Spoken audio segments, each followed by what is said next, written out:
Hey, it's Conrad Thompson, and you're listening to 83 Weeks with Eric Bischoff. Eric, what's going on, man? How are you? I'm still riding an incredible high from last night's Wise Choices over on YouTube, 83weeks.com, if you're curious. We did a breakdown of Dynamite Wednesday night, and unfortunately, because of user error on my part, I was only able to record the last half of the show. So I broke down, starting with the Hook backstage segment, which is where my DVR picked up the show. Started with that and then went through the end of the show and broke each segment down and kind of, I don't want to say graded it, but broke it down based on a SARSA formula: story, anticipation, reality, surprise, and action. Talked about each one of those elements as it relates to the segment that we saw. And it got a lot of great feedback. It was a fun format. Super Dave Silva here had a great idea about saving all of the questions to the end of the show so that we could stay in the flow of what we were talking about. And I think it worked out great. We got a great response, and I had so much fun doing it.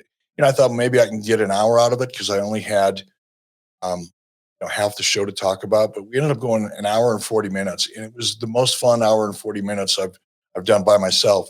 It was interesting, and I think we're going to tweak that format, get a little tighter, clean it up in a couple of different ways. But I think by the third time we do this review format, we're on Wise Choices, I think we're going to have something that's kind of fun because it's different than everybody else's review. I try not to talk about my opinions too much, my personal taste, things like that. Just looking at the show from a strictly production perspective. I put my producer hat on, just like I would when Jason Hervey and I were creating and producing television shows for various networks.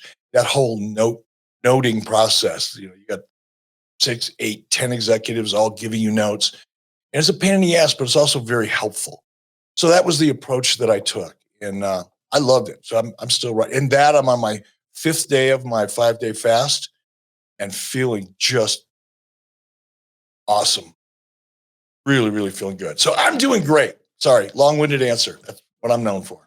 83weeks.com is where you can enjoy Wise Choices. So if you're listening on our RSS or anywhere you enjoy podcasts, like your Apple Podcasts or Spotify, and you're thinking, wait, where is Wise Choices? It's all at 83weeks.com. That's your home for all things Eric Bischoff. We're going live, so be sure to hit the subscribe button. It's free, and turn on the notifications bell. Drop us a comment. We're actually mining the comments on YouTube now to be a part of our show here, which, by the way, this is the very first time you're hearing 83 Weeks on a Friday. We did a little switcheroo, so no more Mondays for old Easy E, unless it's a Wise Choices or a YouTube exclusive at 83weeks.com. But week in, week out, plan on seeing 83 Weeks everywhere you enjoy podcasts on Fridays.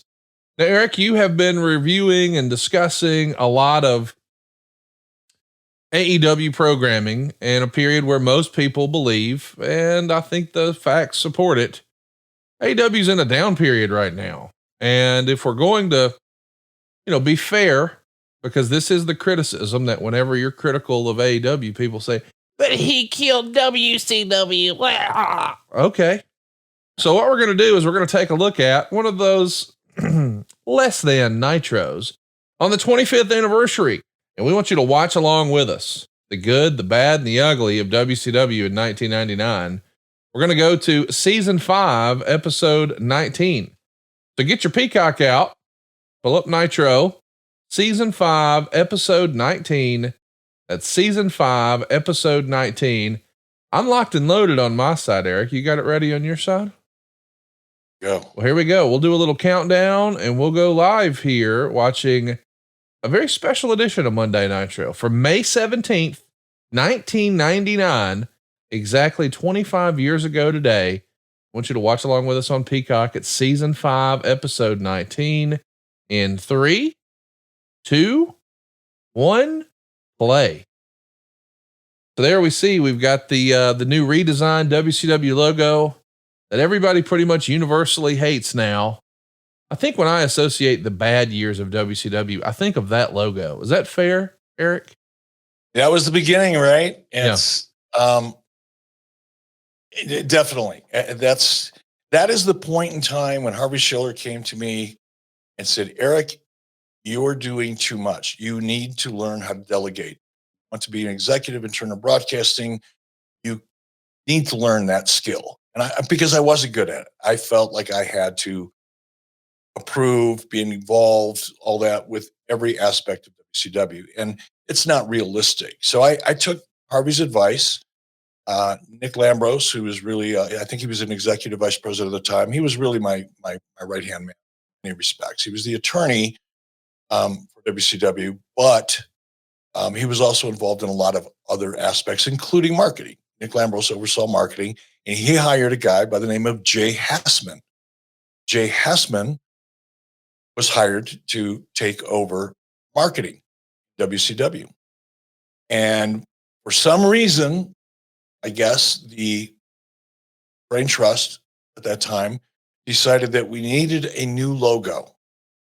I don't know why, in retrospect, but I went along with it.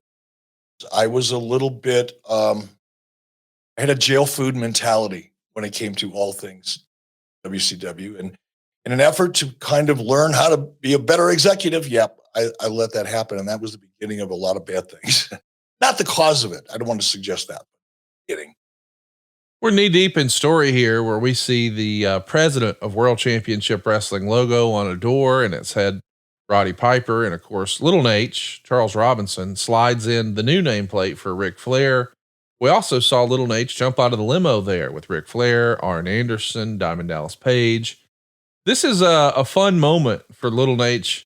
I mean, he grew up a super fan of Ric Flair and Mid-Atlantic, and then later WCW. And then he actually became a referee, and he becomes a part of the program. But you go back to early shows and you can actually see him front row holding up signs. And now he's not, quote unquote, just a referee. He's involved in story. How pumped was Charles for this?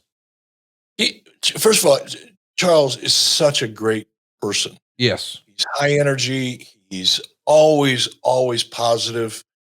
Even now, when I see him occasionally, if I cross paths with him in WWE, he's still just such a positive, likable guy. And to see him get that experience, and he wasn't shy about letting you know how excited he was and grateful he was for that opportunity. It was fun. It was fun for me to see him have so much fun.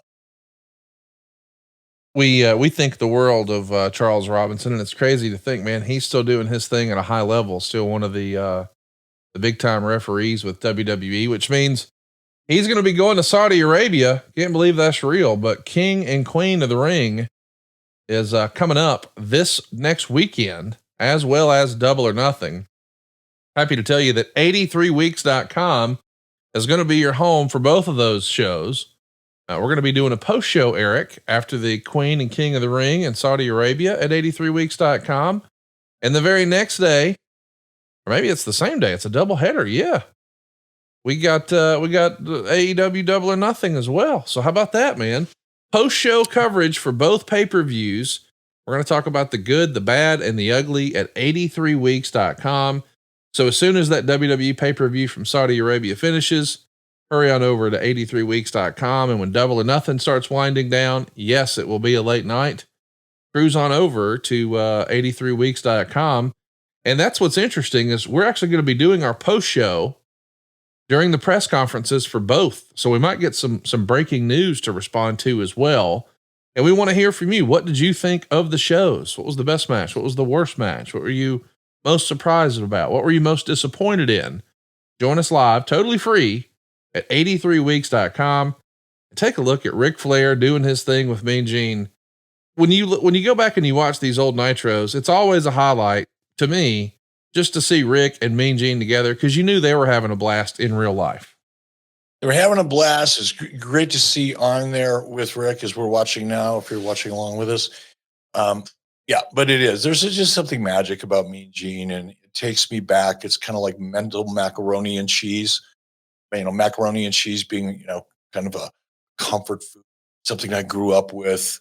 Maybe not the best for you nutritionally or anything else, but it just makes you feel good because it harkened back to a simpler time and place as a young person. And I feel the same way when I watch Gene and Rick and see Arn in there, Little Nate. It brings me back to what for me was a very exciting period of time. So I always get that macaroni and cheese mentality when I see Gene. We're in Iowa here, and this is, well, less than ideal as a time period for WCW. We're in the 3-hour era of Nitro, and we're coming off of a preemption due to the NBA playoffs the week before. That's still something that people are dealing with on Turner stations this year, but they lost the contract, so it won't be an issue next year. Anyway, the prior week with Nitro preempted, Raw did an 8.1. It's an unbelievable rating, an 8.1, and it had one of the most watched segments in wrestling history, which was the Mean Street Posse versus the Stooges, Briscoe and Patterson. The WWF is just white hot here. And the worst part of this Nitro coming off Slamboree 99 is that's going to be the last time that WCW cracks 20,000 people in live attendance, and the free fall sort of starts. Meltzer actually said that it's no great news that World Championship Wrestling is in a popularity free fall. The current situation where ratings have been dropping weekly to dangerously low levels, and the arena business and buy rates are falling as well. It isn't a short-term problem and is the result of a long period coming home to roost currently with a number of serious problems, from a lack of strong leadership to attitude amongst workers to the most serious of all, a total disregard for the fans when it comes to going out to present a good show, present the product advertised, and deliver storylines that make even the slightest bit of semblance among fans. So, pretty harsh criticism from Meltzer, but when we start to see things like, hey, buys are down, event sales are down, ratings are down, I do see parallels with the period that AEW is in now. We know that ultimately WCW wasn't able to pull the nose up. And I think that's why I'm so excited to watch this show with you. Like, was there a way for WCW to pull the nose up here? And if you had another crack at it, knowing what you know now, what would you have done differently here? And we'll call it the spring of 99.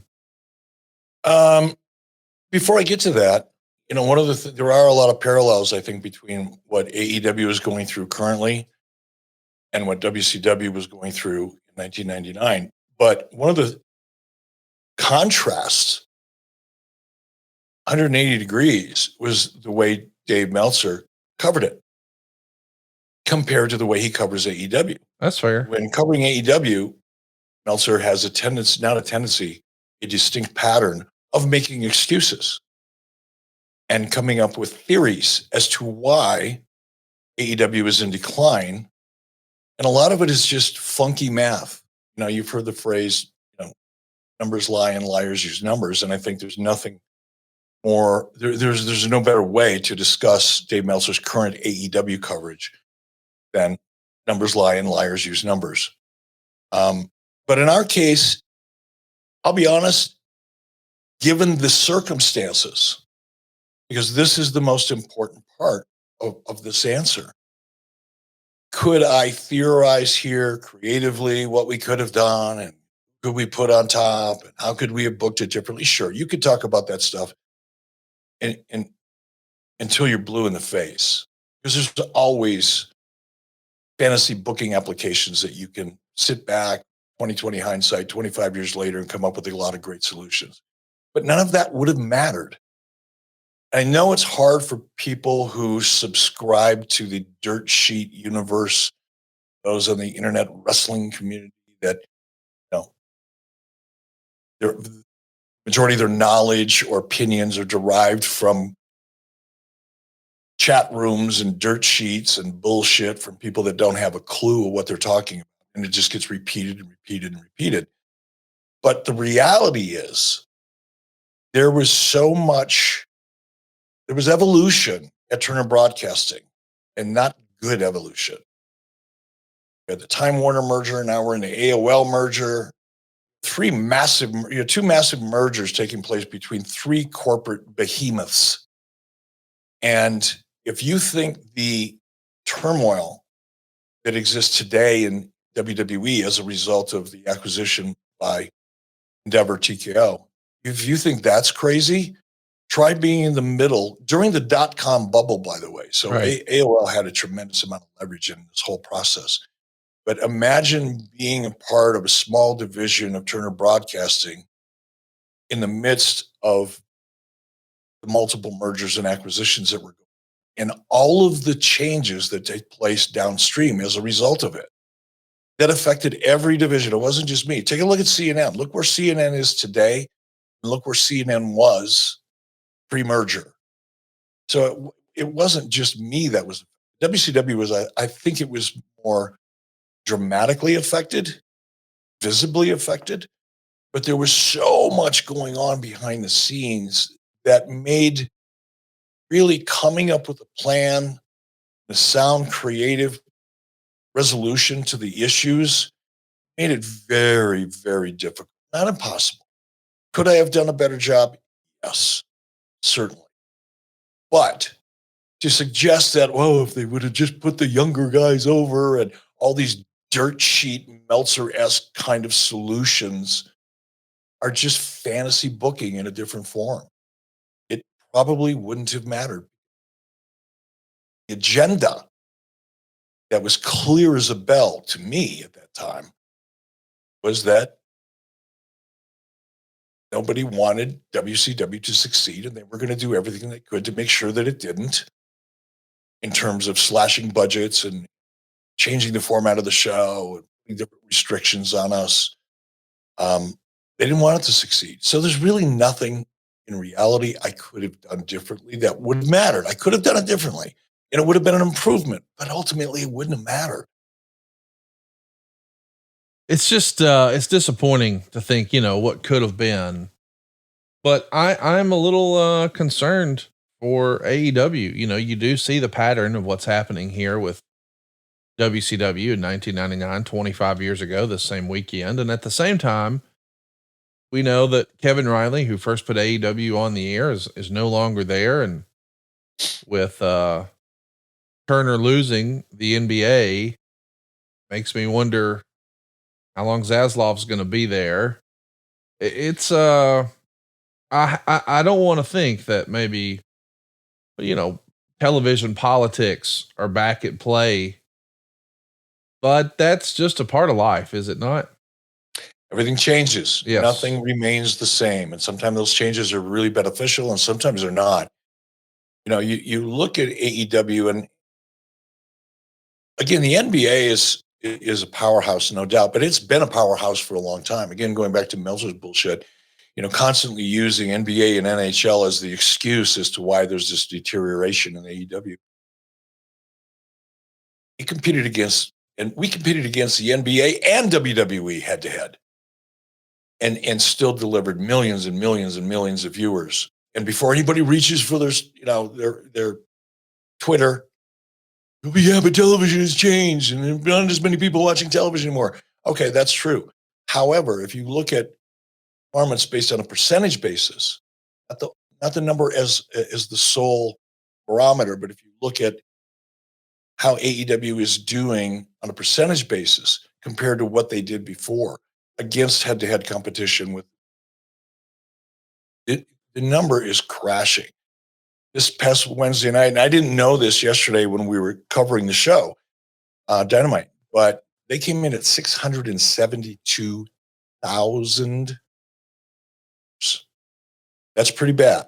So you've got what you've got now, I think, and this is just me on the outside looking in. Of course, I don't have any inside information. I'm not so sure whether Zaslav's job is in trouble or not.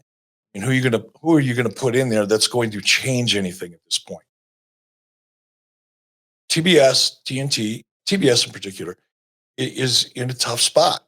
I don't think it's a personnel issue. I don't think it's a leadership issue. I think it is a strategy issue, vision issue. And now losing the NBA, what is that going to do? I don't know. Nobody knows. Somebody asked me on social media, I think they're going to get a big bump in their licensing fees? Because again, Meltzer, the last year and a half has been predicting massive increases in the license fee based on what NHL is getting, other sports franchises are getting, which is an absolute fucking rock of bullshit. AEW is going to get an increase in license fees if indeed the ad sales that pays for this show on TBS shows a positive growth or projection. If it doesn't, it won't. It's really simple. But beyond that, even more importantly, it really depends on the 3 or 5 year business plan for Turner Broadcasting and AEW. There may be a big benefit to having AEW as a part of the card, so to speak, that doesn't really have anything to do with ratings. It could be a strategic decision. There could be strategic opportunities there or tactical opportunities because there's a difference. There could be strategic and or tactical opportunities having AEW that have a benefit to Turner Broadcasting that has nothing to do with ad sales. But we don't know that if we don't have, well, I don't care who you are, me included, obviously, I don't have any visibility into strategy for Turner Broadcasting, what their business plan looks like. I have no idea. And neither does anybody else that's commenting on this shit. Nobody knows. Everybody's guessing. That's right. And some of those guesses are based in logic, something that sounds like it makes sense. But a lot of it is just emotional. It's coming from internet wrestling community and people who are looking for attention and clicks and trying to sound like they know more about shit than they do, or they're better analysts than they really are because they're really clowns, or they just want to share their thoughts, which is fine. All of it's fine. But the reality is none of us fucking have a clue unless you have visibility into their 3 to 5 year plan and you know what their strategy is. You're just guessing. You don't know what the fuck you're talking about. I don't know what the fuck I'm talking about when it comes to predicting AEW's future on Turner Broadcasting. We're going to find out shortly. Indications don't look good. I think we're in cable upfronts right now. Haven't heard a peep about AEW. Seen a couple different things posted about the new streaming platform that Fox and everybody else is kind of getting together on, and they talked about all the different sports that are going to be available on this new streaming platform. I think it's going to start maybe this fall. I didn't see an AEW reference in that. Now, that could be because they wanted to focus on the sports elements of this new streaming platform, and they didn't feel like including AEW in that press release was appropriate. They're talking about NHL and all the NBA and different things. But not a good sign. Not a good sign that we're not hearing a lot about TBS's plans for AEW going into the future, because right now, this is the time when the ad sales division of Turner Broadcasting, they're taking meetings all day long, and they're meeting with big advertisers and advertising agencies. And these advertisers and their agencies are making substantial commitments for the rest of the year. That's when you pitch your product. You don't have a primetime show typically. Now, again, typically, I'm not there. I don't have visibility. There may be a plan. There may be a strategy. I'm not implying that this is, gloom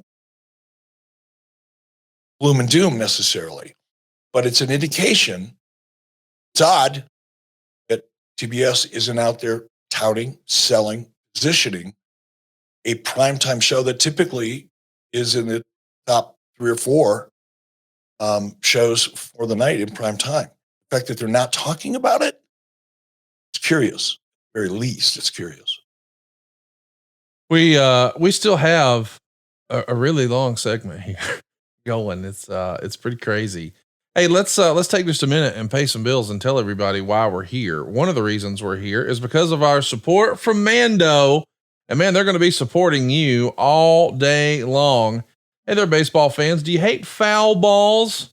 You know the kind. No matter how hard you scrub them in the shower, they still smell like last week's nacho cheese. Well, ditch the soap and step up to the plate with Mando whole body deodorant, developed by a doctor. This game-changing formula is safe for your entire body and knocks out odor like a champ. Mando is made with mandelic acid, which picks off odor at the source, keeping you fresh for up to 72 hours. Mando is available in solid sticks, invisible cream, body wash, cleaning bars, deodorant wipes for on-the-go use. Don't let foul balls ruin your game. Switch to Mando and keep your body odor in fair territory. New customers right now can get $5 off Mando's best-selling starter pack when you use our code 83weeks at shopmando.com. And I got to tell you, I thought, I don't know that I need this. And then I learned something. You know, it was created by a doctor who saw firsthand how normal BO was being misdiagnosed and then mistreated. And he created Mando, and it's really whole body. And when we say whole body, we mean it. So it's good for your pits, your package, your belly buttons, your butt cracks, your stinky crevices. You got some stomach folds or smelly feet. They got you covered. Not only that, Mando's whole body deodorant is tough enough for the toughest body odor, but gentle enough to use everywhere, including those family jewels, because Mando is aluminum free. It's baking free, like baking soda free. It's cruelty free. It's dye free. It's vegan. And you're going to be stink free because Mando has been clinically proven to control odor better than a shower with soap alone. It turns out 12 hours after a shower, the average man's grundle odor is like a 5 out of 10, but with Mando, it's like a 0 out of 10. It's perfect for new customers. This new starter pack that Mando has, they're going to hook you up with the solid stick deodorant, the cream tube deodorant, 2 free products of your choice, like the body wash or the deodorant wipes, and free shipping. Now, luckily, we've got a discount code to get you hooked up. It's my favorite smelling whole body deodorant on the market, and you get $5 off a starter pack with our exclusive code. That's going to get you like 40% off your starter pack. Use 83 weeks at shopmando.com. That's code 83 weeks at shopmando.com.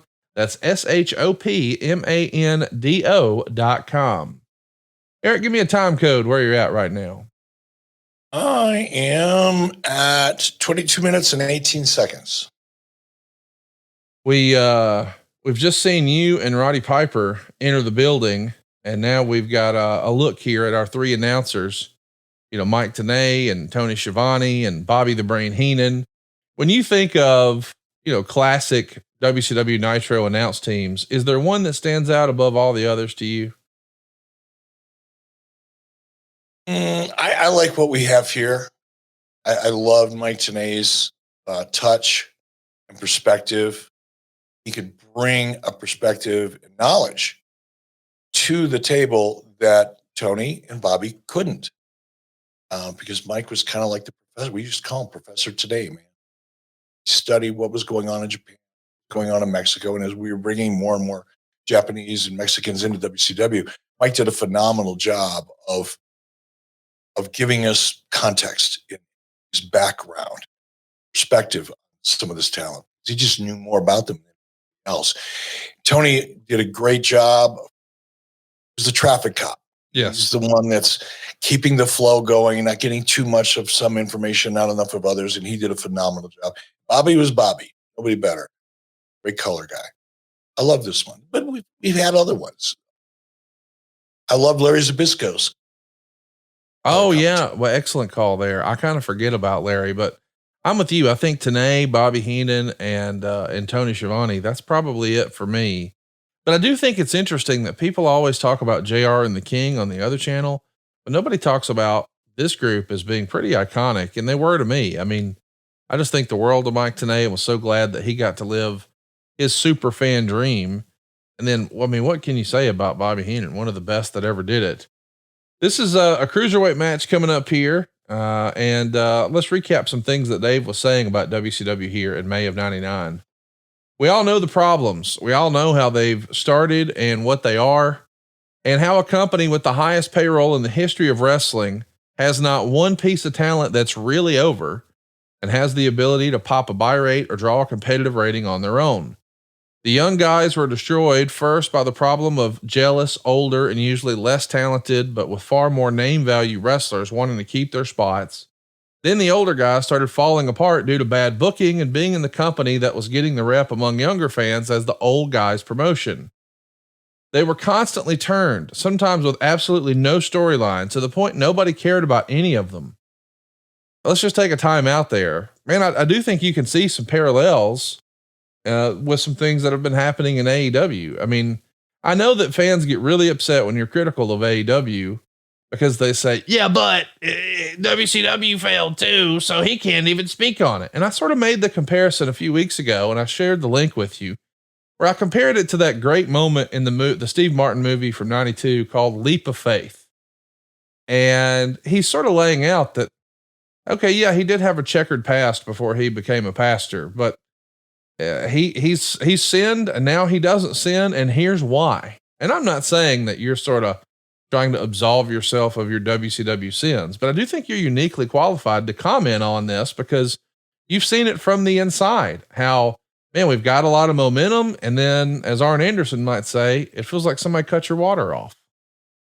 Yeah. And it's interesting, Dave's commentary. If you look at if you're watching along with us, of course, if you're not, you can't see this, but it looks to me like this building, if it's not full, it's damn close. I don't know what the attendance was for this particular show, but it looks to be at least, I mean, I don't see an empty seat, and we're full all the way up to the top, at least in the shot that I'm looking at now, as opposed to what we're seeing in AEW, which is, I mean, Wednesday night, they go all the way to Washington State, and with the great Dax Harwood and Okada in a main event, drew less than 4,000 people. Here, even though the wheels are falling off and Dave is making all this great commentary and great in his mind analysis of where WCW is, we're probably still delivering 4 times more audience on television than AEW currently is. And we're still selling out arenas, and we're not producing our live show in front of 3,500 people. So there are parallels in terms of momentum. And Conrad, how many times have you heard me say last 5 or 6 years that creating momentum is hard, not easy. Yeah. You have to be smart. You have to have timing in a way, has to be your friend, because you can have great ideas and great strategy and great tactics to go along with that strategy. But if the timing isn't right, sometimes it doesn't matter. But creating momentum, as hard as it is much easier than maintaining momentum. Because once you lose momentum that you've created, as we have here in 1999, as I did,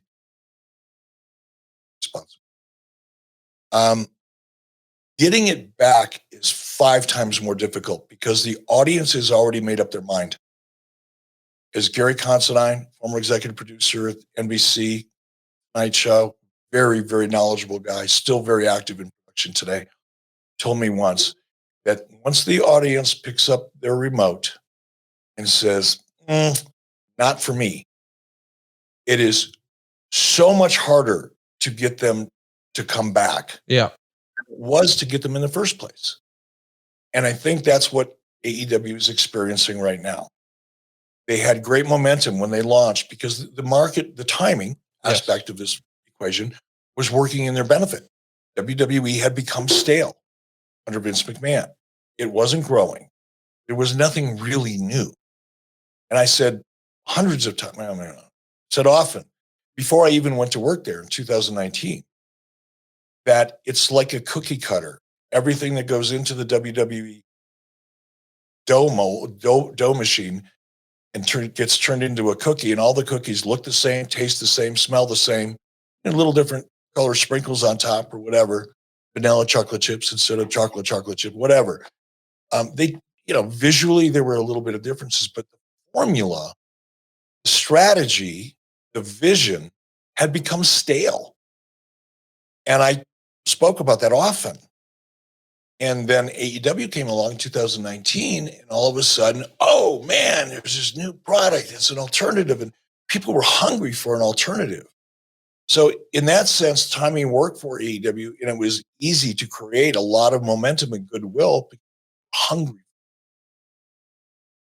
Now that they've created that, or they created it 5 years ago, getting that momentum back, getting that goodwill that goes along with the momentum, getting that back, getting the grace from the audience because you're new kid on the block. They'll forgive your mistakes.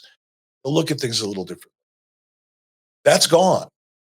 And for example, if you go to Wrestling Inc., which I go to, I follow Dave Scheer, I follow Mike Johnson, Sean Ross Sapp, people that I believe are credible. John has his own controversies, but I love that. He's an outspoken person.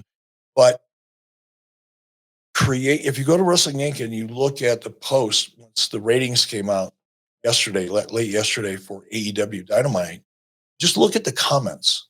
Now, these aren't Eric Bischoff fans or subscribers that are going to tell me what I want to hear. You look at those comments and then you go back and compare them to the comments of 2019, 2020.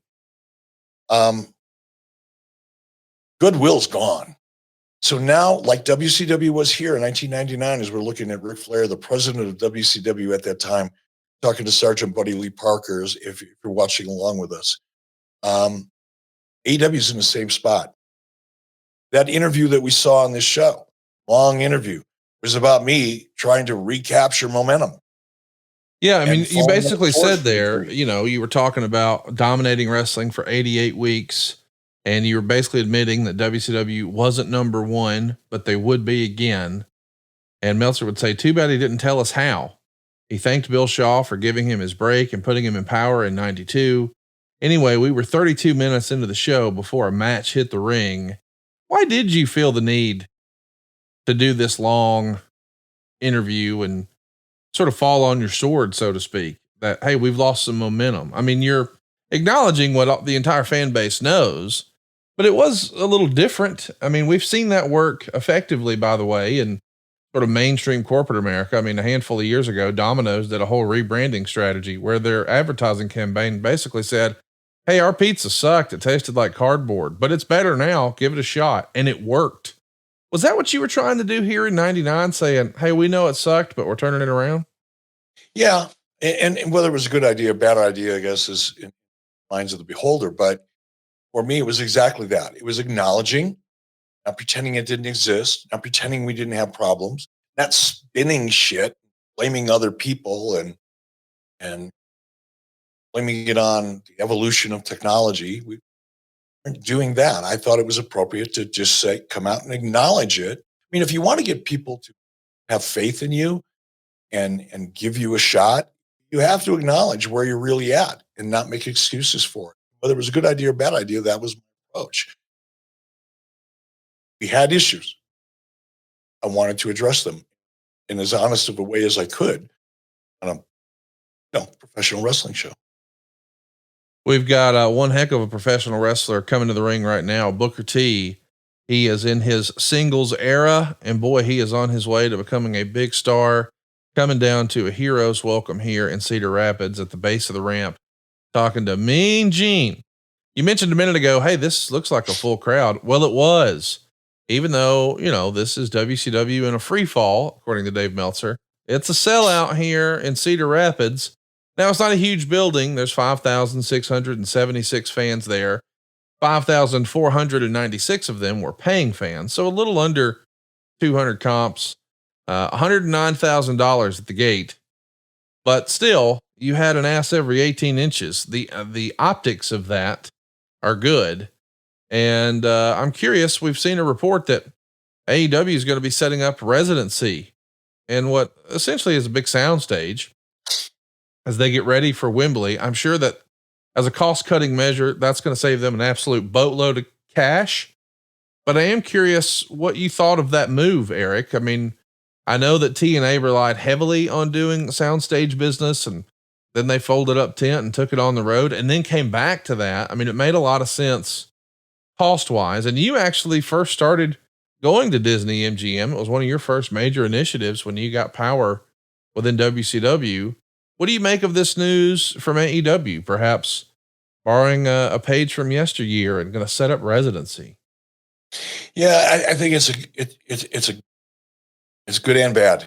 The positive side of the equation is that it is going to save money, and that is important. I know that Tony's obviously got access to billions of dollars, so financials, at least up to this point, don't appear to be an issue. I don't think it's really factored into too many equations, given what they're paying talent at this point.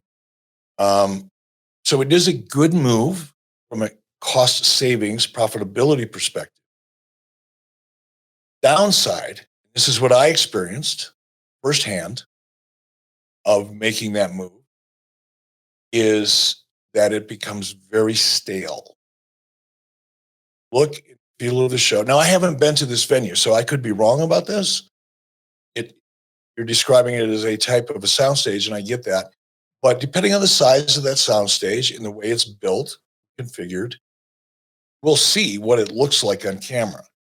But typically, here's what I predict.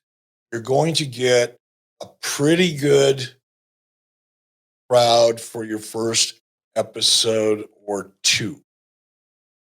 And then it starts dropping. So depending on the configuration and the way the building is set up, first couple of shows are probably going to look pretty good. You're going to have an enthusiastic crowd. You're going to have people that perhaps haven't been to an AEW ever. So you're going to get some energy in that crowd. But by the second, third, fourth episode, it's going to be, I don't want it to be. That's just what happens when you're in the same market a given period of time. So we'll see. I think it's one of those decisions that someone, AEW, said, okay, we've got to address the issue that we can't draw. We are not drawing people. We're not going to be able to be successful if we're only drawing 3,000 or 4,000 people for live Dynamite. And they don't even do house shows. So as a touring model, AEW doesn't exist. It is a television production company that instead of producing a sitcom drama, it's producing professional wrestling. And the math just isn't going to work currently. So someone made the decision of becoming more efficient, and that is a good decision. Yeah. Business perspective. But if they don't mitigate the negative side of it and find a way to keep that audience fresh, especially going into Wembley, and maybe it doesn't matter because Wembley is an outlier. I think the fans in Europe, particularly in the UK, they're unique in the sense that they have an incredible appetite for professional wrestling. Will support just about anything that comes to town, particularly if it's WWE or in this case AEW. But take Wembley and that potential and just put it off to the side as an outlier. It's a risky move. It's a good move, but it comes with inherent risk. We should mention, you correctly pointed out, it's not technically a soundstage. It's an esports arena. So depending on how they configure it, 250 fans to 2,500 fans, but it is esports. So it makes me think maybe the look and feel could be different. And I think if anything, we all agree that AEW probably needs something that feels different than right now. So I, for one, am going to be my usual delusional optimist and hope that this comes off looking awesome. But I do think there is that sense of sameness that you mentioned, that if you're getting those same fans week in, week out, maybe it works out, but maybe it doesn't. We've seen it go both ways. And we've also seen David Flair before, but not a lot here in this era. He's trying to cut his teeth right in front of us as a professional wrestler, wrestling Sergeant Buddy Lee Parker, who he's probably been training with a lot down at the power plant. And there's little Nate strutting around in his wrestling gear, as crazy as that is, but a referee shirt on top. This is silly and fun and heavy on story. Maybe it's not the best storyline WCW ever had, but they're at least trying something. It's story. Yes. And again, notice, and look, everything is subjective. When we look at stuff like that, we look at Ric Flair in the ring and Tori Wilson and David Flair and Arn and Chris Benoit. I mean, there's just so much great talent in that ring.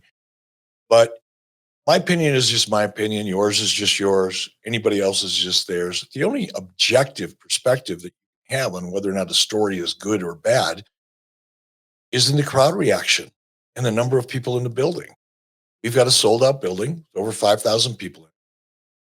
And you've got a crowd that's reacting accordingly. And that's, again, one of the reasons why, when I watch wrestling, I can't help it. I watch it from perspective.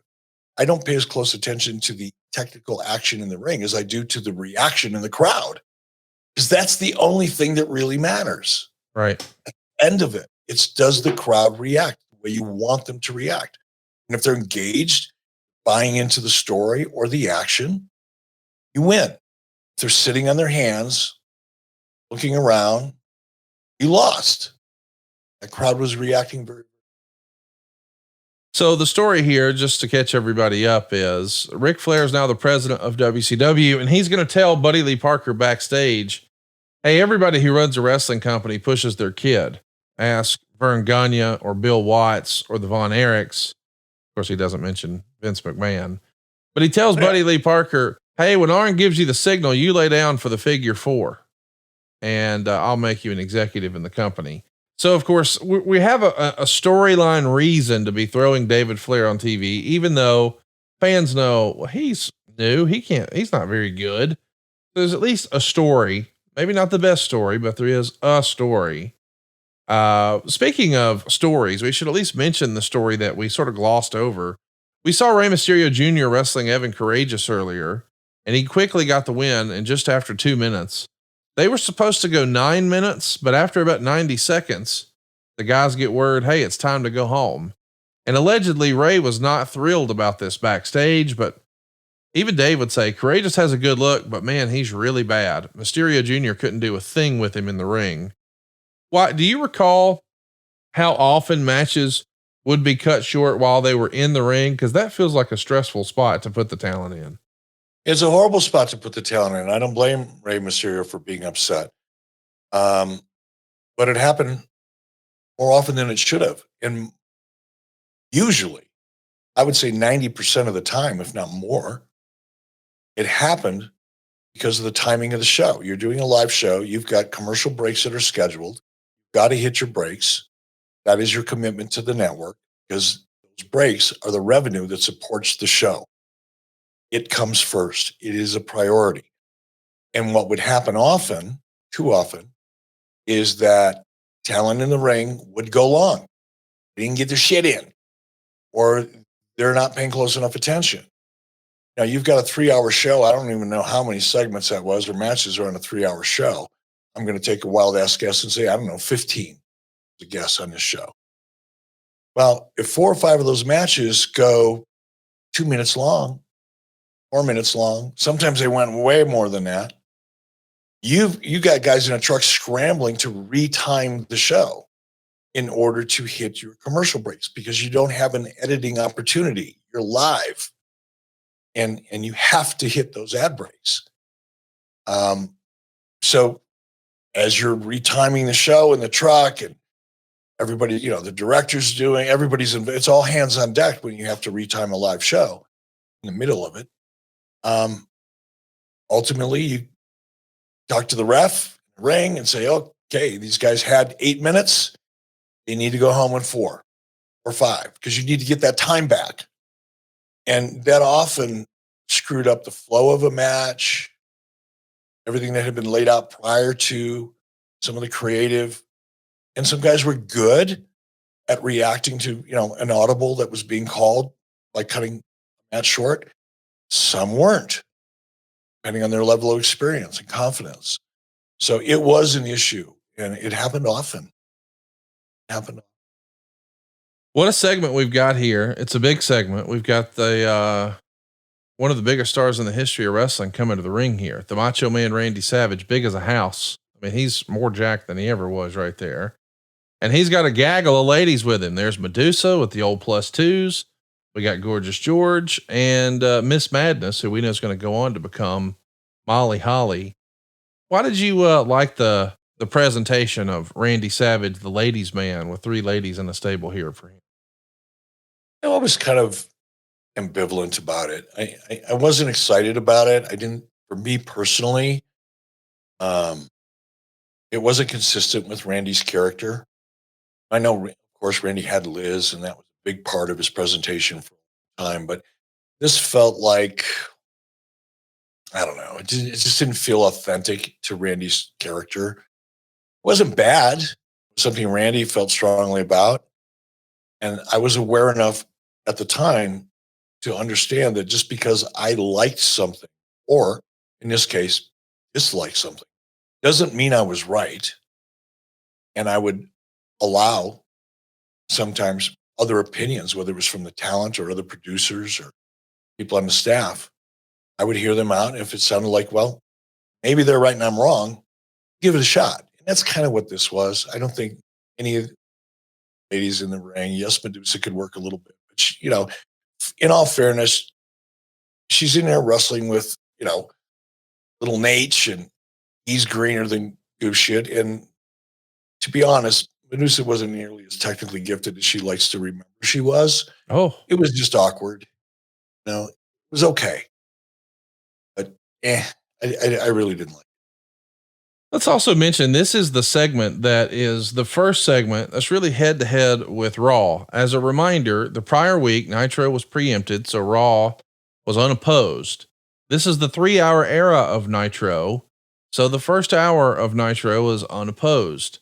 So the first time we're head to head with counter programming on the WWF side of things, this is what we slide out there. It's a mixed tag of sorts. It's Randy Savage teaming with Medusa to take on Little H and Ric Flair. And Raw does a 5.0 rating when they feature X-Pac, Road Dogg, and Kane taking on Billy Gunn, D'Lo Brown, and Mark Henry in a 6-man. But this segment, as silly as it is, gets a 4.2. So yes, the WWF is firmly winning. I mean, a 5.0 to a 4.2. Sure. They had more viewers, but Can we stop right there for a second, just for context? Yes. What was WWE's rating? 5. You're 4.2. They're 5. Okay. Because we don't talk about ratings anymore. We talk about viewership. Yes. When ratings are reported, you never see really a rating. You see viewership.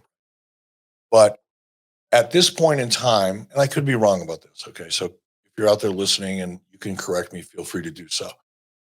But I believe that the formula for Nielsen at the time was a rating point equaled 1.6 million viewers, 5 million. You're talking about 7 million viewers for WWE. And yes, the wheels are falling off. We're talking about the comparison to where WCW was here in 1999 and where AEW currently is. And you're absolutely correct. I fully admit, creative perspective, from just an operational perspective, 1999 was a bad year. It was butt ugly. But we're still within 10% or so of WWE in head-to-head competition. A 4.2 is probably around 5 or 6 million viewers. Yeah, you're over 5 million viewers here for sure. So there's 5 million people watching this, and yes, it's losing, no doubt, but there's still 5 million people watching it. So there was an opportunity here to turn things around for sure. I mean, you had the base, but it's important when you're trying to turn things around to have the data. And that's why I think you need to know about Signos. Boy, I got to tell you, I was ignorant to this, but I've recently learned that the CDC estimates there are approximately 96 million American adults. That's more than 1 in 3 who have what's called pre-diabetes. And of those with pre-diabetes, more than 80% don't even know they have it. Now, I'm learning all this for the first time myself, but foods that are high in carbohydrates raise your blood sugar more than other foods. And during digestion, the pancreas produces insulin, which then binds the sugar in the blood and takes it into cells as a source of energy. So if you have pre-diabetes, what happens is sugar begins to build up in the bloodstream rather than fueling the cells. And this is when insulin resistance occurs, which is believed to be the number one cause of pre-diabetes. Now, of course, we all know that a healthy weight allows insulin to work more efficiently and can help to keep your blood sugars within a normal range. Healthy diet and regular exercise are, of course, the best ways to bring your blood sugar levels back into that healthy range. But Signos is like your life hack, man. They're going to help you short circuit this cycle using data directly from your body. So we're no longer working on theory or practice. No, you're actually getting real-time data from your own body. And Signos does this. And I believe they're the only company that combines a CGM, or as my wife explained, a continuous glucose monitor with an AI-driven app to deliver real-time glucose monitoring.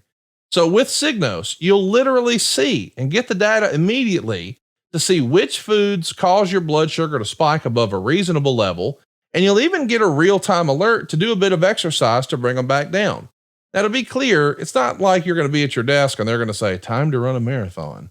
but maybe it is time to, hey, let's walk to lunch today. Maybe I won't take a car. Maybe I'll just walk to lunch today. Or maybe when I get home, I'm going to take the dog for a walk. I probably would have normally just opened the door and let him run and do his business, but hey, I need it too. Now you have that data. And on average, people are making like 227 food choices a day.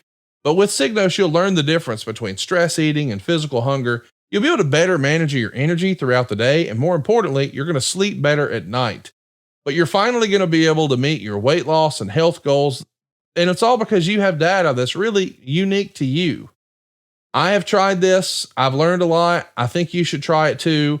I believe in this product. My wife has turned on so many people she knows in her real life with this because she's excited about this. I think I've mentioned this before, but Megan does medical research. So she is fascinated by trying to figure out how can we get better? How can we get more efficient? And this isn't a product that she sells, but it is a product that she now endorses wholeheartedly because it's fantastic and it's really helping people. Signos removes the guesswork of weight loss, and it provides you with the tools and knowledge you need to develop healthier habits. It combines our glucose data from the CGM or continuous glucose monitor with their AI driven app, and we get real-time glucose insights for optimal health and weight management. And right now, Signos has an offer exclusively for our listeners here at 83 Weeks. Go right now to signos.com. That's SIGNOS.com. You'll get up to 20% off select plans when you use our code 83 weeks today. That's signos.com. Be sure to use the code 83 weeks. You'll get up to 20% off select plans for you today. And by the way, I want to give a shout out to everybody who's hanging out as part of our live studio audience. We got a bunch of folks hanging out and they're bringing in some good questions. Coach Rosie wants to know, Eric, what do you think would do a good rating in 2024 for a wrestling program? With streaming and YouTube, do advertising companies still really use that matrix? So that's interesting. You know, like I've seen people talk about the Tonight Show and, you know, the stuff that Jimmy Fallon and James Corden have done late night on broadcast television. And they would be pretty honest about saying the ratings are what they are, but we're trying to see if we can make it go viral on social media, whether it's Facebook or TikTok or Instagram or YouTube. Do you think, how much do you think that has changed in recent years? Well, obviously it's changed a lot. Everything's different. And television advertising began changing when the internet started really exploding, probably 2000s, early 2000s, when internet advertising all of a sudden became, look, think of it this way, Coach Rosie. There is a pot that is filled with advertising dollars, and advertisers distribute those dollars to get maximum return on investment. Well, in the 60s, 70s, before internet ad sales, that money was spread around between print, basically radio and television, depending on who the advertiser was. The minute internet advertising started to become a big issue prior to streaming, so now companies were taking some of the money out of that pot that traditionally went to television, radio, and print, billboards, whatever, and started dedicating it to internet advertising. That was the beginning of this evolution when it comes to internet, which became streaming issues and television. When streaming started to become really big and a competitive place for agencies to put their ad dollars, that is when it really began to affect the entire industry, the television industry. And it's been getting progressively more impactful on television ad sales because more and more money is being dedicated to streaming, which is why you see so many television networks, cable and otherwise, building out their streaming platforms because that's where the advertiser dollars are going to. Hey, I don't mean to cut you off, Eric, but take a look at Randy Savage come off the top here on Little H. This is a devastating move, not just in wrestling land, but in real life. He just collapsed Little Nate's lung right there. What's your time code on that? I want to make sure I get that. He went right to the hospital right after. I'm at 55:07:08. But we just saw Randy Savage come off the top there, and it was reported in the Observer at the time that he had bruised esophagus and a possible collapsed lung. And when I've talked to Charles Robinson, he said that was 100% factual. He is going right to the hospital. He broke a rib, collapsed a lung. I mean, bad deal there. And Dave is going to suggest in the newsletter, the bump is harder to take now because Savage is overly protective of his bad knee, which means the elbow lands with more force than ever. And Robinson's only about 145 pounds, and he doesn't have the thick chest most wrestlers do who take the move. So he winds up going to a hospital. And I think a lot of times, myself included, we see just something that seems so elementary and so common in wrestling, an elbow off the top rope. You're going to the hospital for that. But that's a reminder that, hey man, these are big boys flying around. It's easy to get hurt pretty quickly. It is indeed. And I think I don't remember how much of a check I wrote to Charles as a result of this. He didn't ask for it. It wasn't a litigious situation, no threats of lawsuits, but I felt really bad, Charles, and I wrote him a check. I don't remember how much it was, but it was substantial. I didn't mean to cut you off. I just wanted to point that out because I knew it was important. Yeah, and you know, to Charles' credit, he didn't bitch, he didn't complain. Typical Charles Robinson, sucked it up, put a smile on his face, and went about his business. That's why I like the guy so much. Still doing his thing now. We actually got a comment from Mitchell Barnett. He said, Eric, where do you rank Charles Robinson as an all-time referee? Also, who is your personal favorite all-time referee? I think it'll be Charles. Me too. I no doubt about it. You know, a referee, that's, you know, it's part of the show. It's part of the presentation. A referee is on stage with the talent, center stage. Very, very important part of the show that sometimes people don't really think too much about. Charles was naturally gifted, but also studied and learned. And you'll notice that unlike some referees, Charles knew that he wasn't the star of the show. And you very rarely saw Charles in the midst of the action unless it was necessary. Whereas today, in some places, you see referees who think that they're the star, like they're the third person in the ring. And you're not. You're distracting, in some cases, significantly. Charles knew how to position himself so that when referee was part of the show, part of the action, part of the story, yes, he was there. And he did it without detracting or distracting from what you wanted the audience to focus on. So he knew, like I did. I always referred to myself as an announcer as garnish. I'm that little piece of green shit they put on the plate, parsley or whatever it is, when you go to Denny's or some breakfast place and you order 2 eggs over easy, hash browns and bacon, which is my go-to when I'm on the road. I don't eat the hash browns. I love the eggs and the bacon, but they always put that little piece of parsley on the plate. Well, you're not going to eat that shit. It tastes horrible. You're a fucking rabbit. But they put it there to add color, to make a complete presentation to that dish. Totally useless as a food source. Tastes like shit. And that's what announcers are. They're part of the presentation, but they're not there as a part of the main course. Charles knew that, and he knew how to position himself in the ring to not be a distraction as opposed to mugging for the fucking camera. Nothing pisses me off more than that. Notice I didn't drop any names because I don't like to, call out talent, because they're all basically doing their best. Yes. And they're doing what they're asked to do or told to do, or in some cases, they're not being corrected by people that should know better. But that's what made Charles one of the best. Not only his passion, his energy, he could fly around the ring because he was in good shape. And he was a smaller frame. You mentioned he was probably 5'8", 140 pounds. That helps when you're in the ring with talent, because it just makes the talent look bigger. And when you've got refs, and we had a couple of WCW who were, 2 bills or more. Number one, they can't move around that good. Aesthetically, it is called television because vision is a part of the process. Aesthetically, they didn't look that great for that role, and they were slow. Charles was like telegenic perspective. He's a great looking guy and looked like a California surfer. And he was in great shape. He could fly. He could move around the ring. He knew when to be a part of the action and when not to.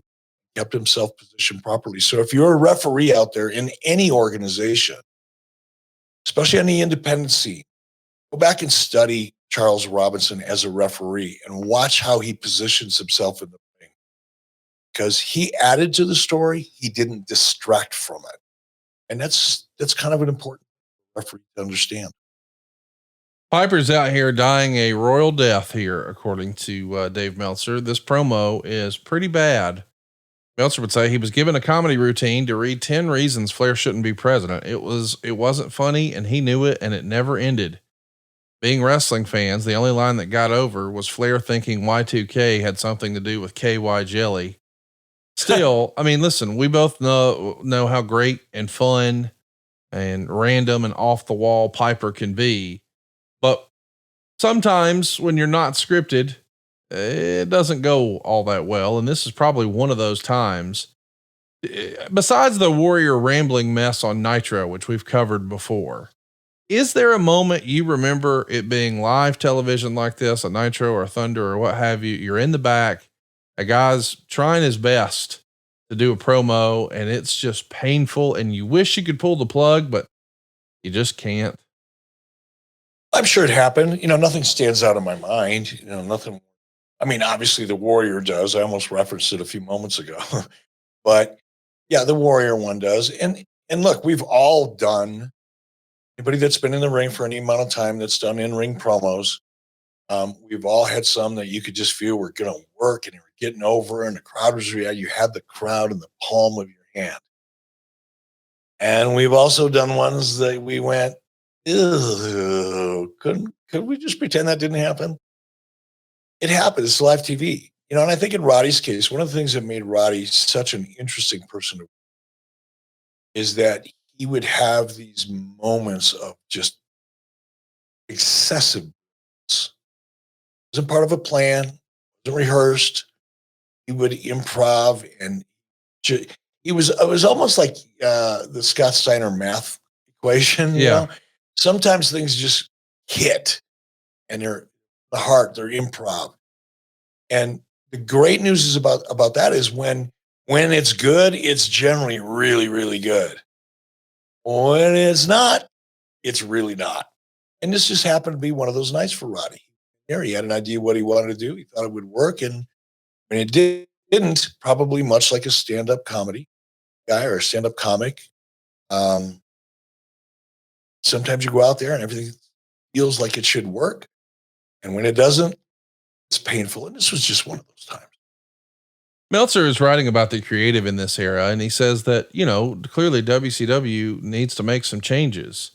The booking regime needs to change. And he would say, it's easy to say that the WWF has a competitive advantage because their wrestlers can swear and tear women's tops off. But he would also say, hey, the writing on the WWF isn't very good either. It's only good when compared to how bad the WCW stuff is. And WCW was still doing things the way they used to be. They weren't using the television Hollywood writers like Vince Russo and Ed Ferrara. They're using former wrestlers. And Meltzer would say, at this point in time, Bischoff needs to either take control or step aside for someone else to take control. Major changes have to be made in regards to how talent is treated.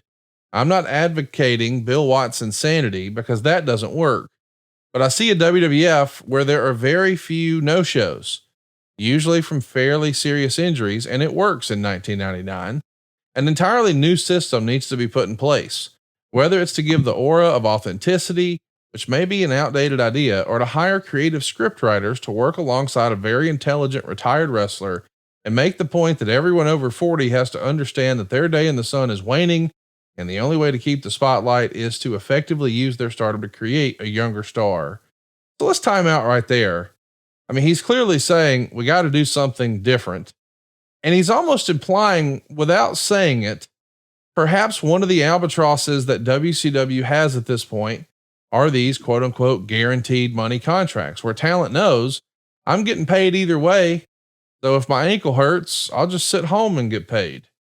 Do you think that, I don't think this gets talked about often enough. People talk about script writers and scripted promos and unscripted promos, but I don't think that we talk enough about the way guys are paid.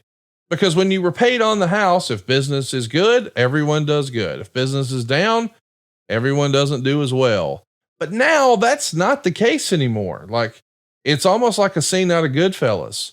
The draw was down. Fuck you, pay me. The buy rates are down. Fuck you, pay me. Nobody's buying the merch sales. Fuck you, pay me. The ratings are down. Fuck you, pay me. That's a scene from Goodfellas, but it almost feels like it could apply to modern wrestling where the talent, I mean, the companies are beholden to these contracts to the talent, whether or not the company's performing at all. And that's exactly what AEW is, where AEW is today. And WWE. Yes. WWE has guaranteed contracts. Yes. It's not like I invented guaranteed contracts. And that's a part of the narrative because Dave is very selective in his coverage when he talks about certain things. What Dave failed to recognize or acknowledge, at least in context, is when I came to WCW, everybody on that roster was on a guaranteed contract. I didn't create this shit. I don't hear any of the commentary or analysis from, or see any of the commentary or analysis from Dave applying the same analysis, which it really wasn't analysis. It was just his axe to grind and trying to get people to think he's smarter than he is. But this analysis, for whatever it was, he's saying the exact opposite or omitting some of the major issues that are going on right now in AEW in this parallel universe between where WCW was in 1999, as we're watching, where AEW is today. And we listen to Dave's commentary, both from 1999 and today. No, there's no discussion about the size of the contracts. There's no discussion about any of the issues that Dave is so focused on here and presenting as someone who supposedly has knowledge of the industry and what he does today.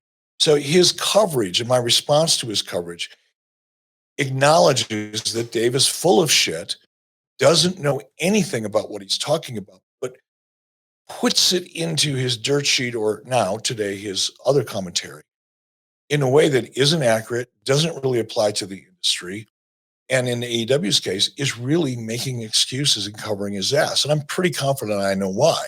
It has nothing to do with Dave getting paid by AEW. No. I don't believe that to be true.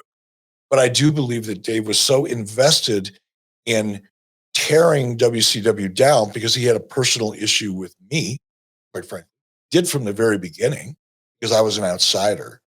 Dave was one of the commentators that predicted that Nitro would be a dismal failure because I didn't know what I was doing. Right. And when WCW and Nitro became a huge success, and I started calling Meltzer out on his bullshit, because this goes back a long time, that set the tone and the course of Dave's coverage of WCW. So he's got a great ability to point out the obvious, but then spin it into a context that has nothing to do with anybody's reality. Whether it was mine here in 1999 as we see Kevin Nash in the ring with Roddy Piper, or whether it's today. He's making excuses for AEW. His analysis is nothing more than his personal opinion and agenda spun to sound like he knows what he's talking about. And nothing has changed. Nothing has changed. So it's hard for me to really respond in any way other than a defensive one to some of the things that Dave said. But I do like to point out the differences in context. I wanted to mention another thing that Dave wrote here in 99.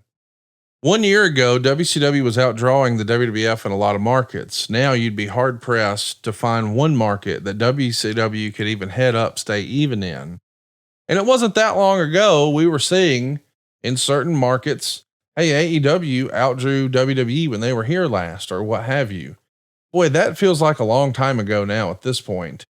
I, for one, hope that they can find that magic bullet. I don't know what that missing puzzle piece is, but I think we've seen it's not signing someone, a Mercedes Moné or an Okada or a Will Ospreay. It's not necessarily going to turn that around, but I do think that, maybe it's time to take a look at changing the format of the way the television is presented. And I don't know what can be done there. I'm not necessarily talking about the way the show looks or is shot. I just mean in terms of maybe it's less about matches. Like as you and I have been recording this morning, Tony Khan has announced that on Collision tomorrow night, Shibata is going to be taking on Rocky Romero as a part of their FTW Contenders series. And listen, if you're a big fan of either one of those guys and they're great humans and excellent in-ring performers, hey, that's going to be a fun match to watch. But that's what it is. It's a match. It's not necessarily a cliffhanger of I can't wait to see what they do next. Like, well, and this is my big issue. And I really don't want to spend a whole lot of time, much more time talking about AEW, but based on what you just said, changing the format is okay. That's kind of an obvious thing, but just changing the format in and of itself, what does that really mean? Changing the format to support a completely different vision and strategy is what AEW needs. They've needed it for a long time. It's just now manifesting and becoming an issue. I predicted this years ago when everybody thought, oh, you're just a hater because you couldn't get a job. Bullshit. I pointed out the flaws. I pointed out what was wrong with the show and what needed to be focused on, as opposed to dream matches and big signings and all the hype without delivering any substance. The wrestling audience watches wrestling characters, stories, action. It's live action with great over-the-top characters and solid stories when it's at its best. Tony Khan's vision, based on what I've seen over the last few years, has nothing to do with great storytelling. And a story in AEW from Tony on down, including their fans, is just an excuse for a match. A story has to have structure. There has to be plot points along the way, benchmarks along the way in a story that are designed specifically to create a certain type of emotion during the journey through the arc. There's no one in AEW that even understands that, or if they do, refuses to apply it. Tony has believed, as Dave Meltzer has, and this goes back to why I think Dave is spinning so hard, and the fucking wheels are falling off his shit. I mean, he's saying some of the stupidest shit in the world, and everybody's reacting to it. But Dave Meltzer and Tony Khan, I think, have the same perspective on what good wrestling should be and what the audience wants. They think they know what the audience wants, and they think the audience wants what they enjoy. Dave Meltzer has a passion for the technical perspective, the technical action in the ring. Thinks the whole world revolves around physicality and the technical ability in the ring. He's fucking wrong. He's dead wrong and always has been. Tony Khan, unfortunately, either because of Dave's influence or maybe just because they see things the same way, they're friends. Doesn't matter. Tony Khan has the same vision for AEW. It's dream matches and high quality technical matches for the sake of them, without any real story or talent that can execute it. That's the problem. You can change that format 100 different times. And unless you change your vision and your strategy that goes with it, it won't fucking matter. You're kidding yourself, kidding your audience, and you're going to continue to lose goodwill. Changing a format, sure. Revamping or analyzing your vision and the strategy that goes with it is what it's going to take. When I created the Nitro format, which entirely changed the wrestling industry, regardless of what people want to say, people like Dave Meltzer, no doubt, had a much more significant impact on the wrestling product that we're seeing today than just about anything else I did, including NW. I was the first person to bring live television to wrestling every single week in the modern era in prime time. That changed everything. And we're seeing the benefits to people like WWE and even the opportunity that as a result of that significant change to the format.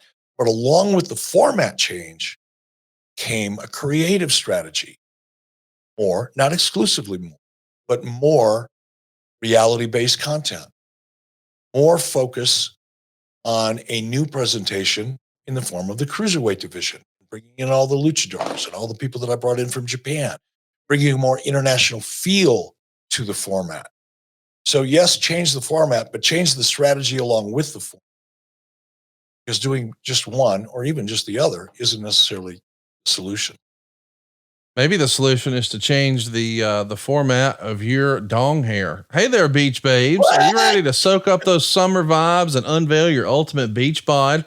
Well, you're in luck because our friends over at Manscaped have you covered from head to toe. With their Performance Package 5.0 Ultra, this ultimate all-in-one grooming kit is set to have you looking and feeling your best in the summer sun. Trust Manscaped and unlock the confidence you need to turn heads this summer. Join the 10 million men worldwide who trust manscaped.com for 20% off plus free shipping with the code 83weeks. Let's make this summer your smoothest one yet. This has been a home run gift I've given many, many times, but it's really a gift for another person in your life. Embrace your summer bod goals with this exclusive and all-inclusive Performance Package 5.0, especially if you're looking and aiming for that crisp, clean, and confident look. You've got the updated Lawnmower 5.0 Ultra. It's your groin and body hair trimmer. It's going to get you ready for all those splashy pool parties. And you can keep your ears and your nose as tidy as your hedges with the Weed Whacker 2.0 ear and nose hair trimmer. We should also mention they've got some post-trim care stuff here for you. How about the Crop Soother Ball Aftershave Lotion? Say goodbye to painful chafing and say hello to all-day comfort. And for those sunny beach days, don't leave home without the Crop Preserver. That's your anti-chafing ball deodorant. Don't let them see you shine or sweat. Hey, how about the Magic Mat disposable shaving mat? That's actually got your back and your front covered. Everything else that needs grooming, think about it as like having a magician in your bathroom. No mess, baby. It also comes with a pair of free boxers. They're 2.0 Midnight Bravo. You're going to love it. Get 20% off and free shipping with our code 83weeks at manscaped.com. That's 20% off and free shipping with the code 83weeks at manscaped.com. The summer sun is here to stay. So trust Manscaped to keep your pubes at bay.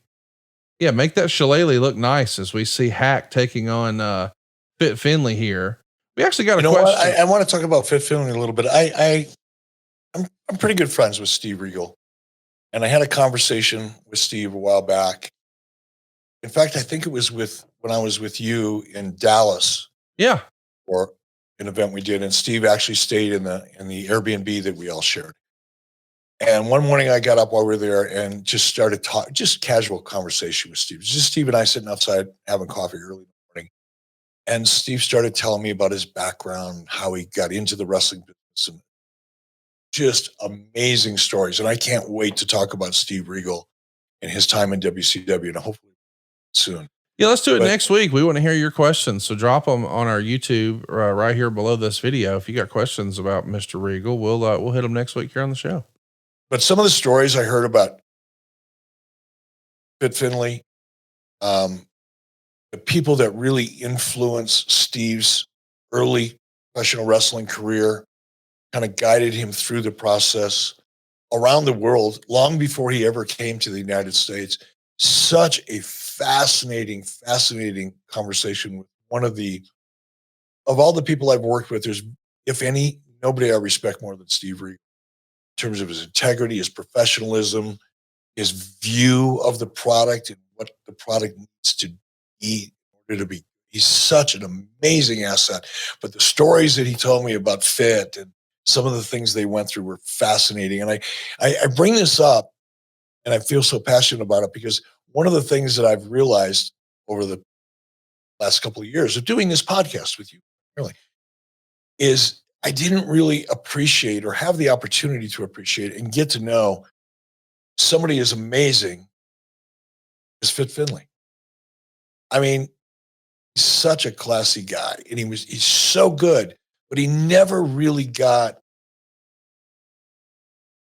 the attention, creative attention that he really deserved, because he was that freaking good and he had so much ability to do so many different things because of his experience. But I love learning about it now, and hope to someday have a steak with Fit. Here's some of those stories from him, because Steve Regal, Fit Finley, Dave Taylor, these guys have a background and a history and an experience that very, very few people today come close to. Let's do some questions that we got here. One of the questions we got from Simon C says, why didn't you call Hack the Sandman. Did ECW own the IP, or did you just think it was a stupid name? I did think he was using the Sandman or Mr. Sandman before all of that, but maybe I'm mistaken. Do you recall why you didn't use Sandman and went with Hack instead here in WCW? I don't remember off the top of my head, but I would imagine it wasn't like Paul Heyman didn't have copyrights, trademarks. He stole music that he never had rights to. Paul was able to, and I love Paul. He's a lot of respect for Paul, but it is what it is. At that time, he was an outlaw. He'd steal shit from, music, again, publishing. He didn't have the rights to, and it worked for him. But, fortunately for Paul, he wasn't on anybody's radar. He wasn't big enough to matter. So nobody really caught on to it. Never became an issue. And Paul would often threaten because he's a very litigious guy. Father was an attorney. Paul probably got a pretty good feel. Law just based on his proximity to his father. And I know Paul really, really respected and still respects his father. That being said, Paul would threaten lawsuits all the time. And again, going back to the WWE copyright, trademark, WCW realities and all that, it was easier just to make a change than to deal with a potential threat. So I'm guessing that we changed it just so that we didn't get weird threats from Paul Heyman, because he'd always threaten a lawsuit, but he'd never file one because that cost money. But the threats worked. WCW was very anti-litigious, particularly when it came to WCW, just throwing the fucking towel and writing a check. Let's talk about where we are in this show. In this quarter hour, we've got Jeff Jarrett teaming with the Blue Blazer to take on the Godfather and Val Venus on the other channel. And that would be up against the Piper interview that ultimately brought you down, and then Randy Savage and Kevin Nash. And the WWE got a 5.2 for that tag match compared to you guys just getting a 3.7. So they're starting to really pull away here. And then the quote unquote bottom fell out, according to Dave Meltzer. Meat versus Test. Yeah, that's Sean Stasiak against Andrew Martin Test. Got a 6.2. And as we did a rundown for what happened at Slamboree last night and started this Hack versus Fit Finley match, Nitro falls to a 2.9. Boy, that's getting thumped pretty good right there. 6.2 to a 2.9. And here's, going back to one of the questions you asked me earlier, in the parallels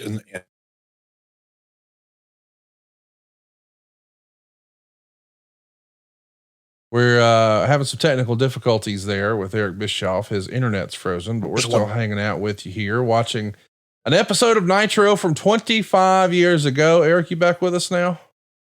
I am back with you. What I was saying when we were so rudely interrupted by technology gods is this is a perfect example. Again, the parallel universe that exists between WCW then and AEW now. When I said earlier that Turner Broadcasting was really doing everything they could to hurt WCW, to set WCW up to fail, was really, it was subtle in the beginning, but asking us to do a 3-hour show, if anybody that's ever produced live television, especially wrestling, thinks that being mandated to do a 3-hour show isn't a major issue, that was a big problem. The creative really was affected by that strategic decision, forced WCW to go 3 hours. Conrad, do I still have you? Yes, sir. We're still here and we're answering questions. Right. We got one from Aaron Sheen. He wants to know, was Eric ever surprised that Mike never got the call to work for WWE after WCW closed? He's talking, of course, about Mike Tenay. Were you surprised that you never saw Mike Tenay even have a cup of coffee in the WWE? No, I wasn't, because WWE never really had a sports-centric approach to color and play-by-play. And that's one of the things that I liked about Mike, is because he really covered color from a sports-centric perspective. And that just wasn't WWE style. So no, I wasn't surprised. Just wouldn't. Square peg, round hole. Coach Rosie wants to know, where did you rank yourself as a Monday Nitro announcer? Of course, we know when Nitro first kicked off, Tony Schiavone was not in that seat. You were. How do you think you did as a talking head on Nitro? I would say on a scale of 1 to 10, I was probably a 6 or a 7. I wasn't as good as Tony. Didn't have the experience, and I certainly wasn't as good as Jim Ross. The advantage I had was that I had a better feel for where we were going, and more importantly, what I wanted to achieve, vision I had in my head. But sometimes I articulated well, sometimes I didn't. I could have done better. But because I had it in my head, in my heart, I could feel it. So much of this is feel and instinct as opposed to science and math. It gave me a little bit of an advantage early on with Nitro. I could set the tone differently than Tony or anybody else. But I wasn't as good at the actual job as Tony. So I think I was adequate, maybe a little better than adequate, but I wasn't one of the best. I see Booker T left laying in the backstage area here. We got another question, or rather maybe a comment here from Josh Henning. I'll admit, I didn't know this. Fun fact, WCW and the WWF changed their sets on the same Monday. It was April 5th. Was this intentional or just crazy timing? That's interesting. Wow. You said that WCW needed, or, the powers that be in marketing decided, hey, we need a new logo. Do you think perhaps that was done in response to the news that maybe WWE was freshening up? So maybe we should too. No, I think people we read, and this, thanks, Josh, by the way. I hope things are going well for you down there. But yeah, people read so much into, oh, they're going to do this, we're going to do that. It wasn't that. It's a very interesting coincidence, but I can assure you it was pure coincidence. Why am I so confident? Because that whole process took a long period of time, developing the graphics, proving the graphics, settling on a look and a design, and then you had to integrate those graphics into the production cycle and have them ready. And to think that we were as organized as we would have to be in order to react to what WWE was doing so that we could do it too is it's just not reality. Even if we wanted to do that, we wouldn't have been able to do it because we weren't that good. We weren't that organized to be able to effectively time all of the work that went into that so we could be ready because we heard that WWE might be doing the same thing. Good question. Interesting observation, Josh. Thank you very much. But one had nothing to do with it. Do you think it could have been influenced by sweeps? Like when you guys knew you had sweeps coming up, would you say, oh, we need a new graphics package or what have you? Or is that not part of it either? Might have been a part of the conversation, but it wouldn't have been the impetus. It would have been the catalyst to make the change. We got a few more questions here. We'll rattle through those as we see Sting here doing his best crow and looking like $1 million, taking on Rick Steiner. We got a question here from Jim in Buffalo. He says, do you recall, was Savage supportive of this type of booking here? Did he really just not care much, or was he just looking for something different? He's pretty heavily featured on this show. Do you think he was having fun in this era? I mean, this feels a little bit like Randy Savage was sort of lost in the shuffle. I mean, he's programmed with top talent. I mean, we saw him working with Flair earlier, but it all comes off fairly forgettable compared to a lot of the other stuff he did in his career. Do you think he was creatively satisfied here, Eric? I don't think so. To be honest, I don't think Randy Savage was ever really creatively satisfied. And if he was, it was momentary. Okay. And that had a lot to do with his intensity, the pressure he put on himself. He knew when things were going good, things are going great. He also felt acutely when things were lukewarm, worse. And he would put a lot of pressure on himself and the people around him, but he did it in a professional way. Sometimes it was, colorful, but his intentions were purely professional and committed to doing the best work he could do. I think there were, in Randy's case here, as we're watching Rick Steiner and Sting, which is fun for me to watch, man. This is just so WCW. I think with Randy, he was, obviously there was creative issues. Being forced to go 3 hours had a dramatic effect. All of the other issues that were going on in terms of broadcasting at the time had a dramatic effect on WCW. So it was kind of like all bad things are happening at once in a way. And with Randy, it was even worse because Randy was dealing with injuries.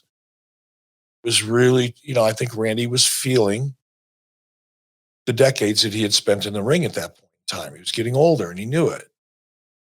Hear the clock ticking in your head, you can oftentimes ignore it to a certain point. I think with Randy, he had been ignoring the ticking clock in his head for a very long time and successfully, but now he was having a harder time dealing with it. So he created frustration, added to where Randy was physically at that time, dealing with injuries. I think all of that combined to create a frustrating time for Randy, but Randy was a pro and he just dug in and tried harder. Sometimes trying harder means you're making choices and decisions that aren't necessarily the best, but you're feeling the pressure to do something and you're trying, like being surrounded by the women in this case that we've seen on this show from 1999. That was an attempt to try something different and perhaps to a degree camouflage some of the physical challenge that Randy was facing as a result of the injuries and Father Time. Meltzer would write about this segment. When Booker T didn't come out, since he was supposed to be jumped during his interview by Luger and suffer a knee injury since his knee is in rough shape again and he needs time off, Rick Steiner challenged anyone for the TV title and Sting came out. They do a double count out in 357, which was pretty hot. Scott interfered and Lex made the save. And the TV title is interesting that comes up here because the Novius Mac, who's watching along with us here as a part of our live studio audience from adfreeshows.com, he wants to know, why was the WCW TV title retired when you and Russo rebooted WCW in April of 2000? I mean, why did you guys cut away a title that had so much history? I mean, going back to the Crockett days where guys like, Tully Blanchard and Arn Anderson and Dusty Rhodes, they were all the television champion. And in WCW, it would prove to be very important for talent like Stone Cold and even Sting held the television title. And now in 2000, about a year after this, you guys say, enough of that. Why was the TV title done away with, Eric? You sent me a X video with not Nick Nemeth, but his brother. Sorry, I got the name wrong. I wish we could play that right now because it would answer the question in a much more entertaining way than I am. Ryan Nemeth posted a fun video where he was talking about the absurdity of when promotions have too many wrestling belts. I wish we could play that right now. It'd be so awesome because it's funny as hell. Funny as hell. I'm gonna try to get Brian on the show and talk more about it because he's a funny guy. But it was because in order to make something matter, it has to have value. It's kind of like money. It's like inflation. You can put all the money into the system you want. You can print money, give it away. Money for you. There's money for you. There's money for you. And eventually the money doesn't have any value. That's what inflation is. Similarly, I guess, if you want to look at it this way, you deserve a title and you deserve a title and you should have a title. And there's a title shot in every match. And as we see in AEW, there's just so many fucking titles that none of them mean anything anymore. And that was an attempt, not a great attempt on our part, but it was an attempt to eliminate just titles for the sake of titles and try to put focus on the ones that actually mattered or we wanted to matter. In that case, I think they didn't matter as much as those championships didn't mean as much as they should have. And what do I mean by that? We've talked so many times, I'm not going to go back into it, but you need to have stakes. In any story, there has to be something, a brass ring, a pot of gold, an opportunity. There has to be something that someone is striving to accomplish and to attain. That's part of the journey. But when you have so many belts, as we did in WCW, and as clearly AEW has today, and arguably perhaps even WWE, when you have so many titles, the value of those titles or the stakes that those titles represent, in this case, creatively, diminish. And that's your answer. It was an attempt, half-hearted as it may have been, to add value to the titles that we needed to matter so that we could create stakes that felt. at this point, 1999, which we're watching Conan in the ring now. And again, another example. I've gotten to know Conan so much better now than I did when I worked with him all the time. What a cool fucking guy. Really, really has a unique perspective. Not saying I agree with everything he does, but man, I agree with a lot of it. I wish I would have been able to tap into the Conan I know today versus the Conan I worked with back then, because he wasn't the same guy either. But yeah, it was all about making titles, championships mean something so that you could build stories around them because they represented real stakes. Well, everything's Brian's answer. Brian needs an answer to that would be much funnier than mine. Yeah, Ryan Nemeth is Brian. I said Brian. I'm sorry, Ryan. Yeah, I'm putting this guy over and I can't get his fucking name right. Well, I'll be honest. This water fast is kicking your ass, isn't it? In a good way. I mean, I noticed I watched back the Wise Choices episode we did last night because I want to critique my own work, as I do, by the way. I think it's a valuable experience. And I've asked other people who watch the show to critique me and give me ideas and ways that I can make the show better.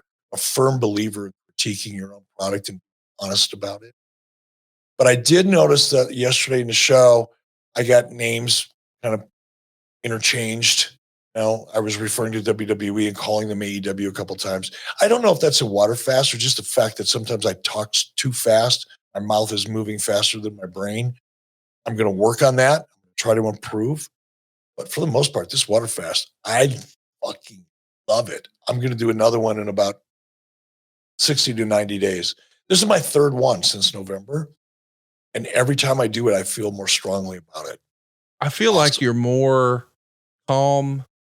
You're more low energy today.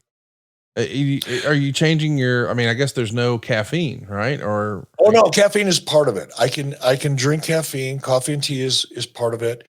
I add electrolytes to my water to keep my energy up. I think I'm full of energy right now. I'm actually forcing myself to slow down my speech patterns because after watching Wise Choices last night, I realized that I talk too fast. I understand. Sometimes that's appropriate. Sometimes it's not. I tend to do it too much. Well, something that I haven't done enough of is enjoy playoff basketball, but I'm getting into it now thanks to our friends at PrizePicks. I've had so much fun with PrizePicks during these NBA playoffs. Normally, I really pay attention when it gets down to like the conference championships and then the finals. But as Eric said, everything's more fun when there's some stakes, and PrizePicks is my go-to. In fact, they're America's #1 fantasy sports app with more than 3 million members. And I think it's the easiest and most exciting way to get in on the action while you watch your favorite sports and players.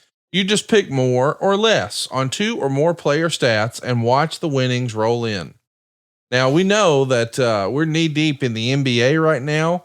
And so like tomorrow, there's going to be a big game going down with the Oklahoma City Thunder and the Dallas Mavericks. It's game 6. Dallas is up 3-2 and Luka just had a triple double.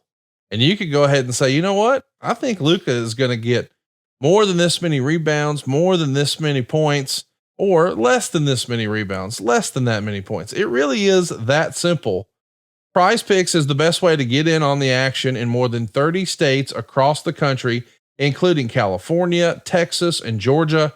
And right now you can win up to 100 extra money on PrizePicks with as little as just 4 correct picks. You can turn $10 into $1,000 with basketball, hockey, and everything else at PrizePicks, America's #1 fantasy sports app. They've even got a community tab where you can see what celebrities like Sugar Sean O'Malley and Meek Mill are doing. But I really like when they offer this injury insurance. I've never heard of anybody besides PrizePicks doing this. Let me explain. Your entries stay in play even if one of your players get injured. For basketball games, if you have a player who exits the game in the first half and doesn't come back in the second, PrizePicks has you covered. They're not going to count that as a loss. And now you get to test your skills against PrizePicks during basketball. And again, as I said, if you got the skills, man, you can turn $10 into $1,000 in just a few quick taps. It's so simple to play. You can make your picks and submit your entry in less than 1 minute. They've got quick withdrawals, they've got easy gameplay, and they've got an enormous selection of players and stat types. And they even have weekly promotions like Taco Tuesday, where they make it even easier for you to win. I've had a lot of fun with PrizePicks. I think you will too. And this week, I'm doing all the NBA. There's a big game tonight and one tomorrow. I'm really more interested in the Dallas Mavericks and the Oklahoma City Thunder, but I'm not going to miss tonight's game either. The Knicks are leading 3-2 against the Pacers. Man, somebody's getting eliminated, and I'm going to win some money along the way. I want you to join me. Come check out PrizePicks. Pick more, pick less. It's that easy. All you got to do is download the app today. Use our code 83 weeks and check this out. They're going to give you a first deposit match of up to $100. You hear me? They're going to give you $100. How do you beat that? Download the PrizePicks app today. Use that code 83 weeks and you'll get a first deposit match of up to $100. PrizePicks. Pick more, pick less. It's that easy. And Eric, we're talking over a pretty fun match here. They got 13 minutes here. That's an enormous amount of time. Yeah, we're looking at Curt Hennig and Conan, and I miss Curt Hennig. I miss his personality, number one. But I love watching Curt Hennig. I cut my teeth on Curt Hennig when he was green and working with Nick Bockwinkel in the AWA. And even as a very, very, very young performer, he'd been in the business for 2 years at that point. He was so good. His timing, his fluidity, his selling, so good. So fun to watch. And even watching now as we're watching him drag Conan into the center of the ring, just one of the best, really, one of the best. Not necessarily one of the biggest stars, but one of the best performers in the ring during his career.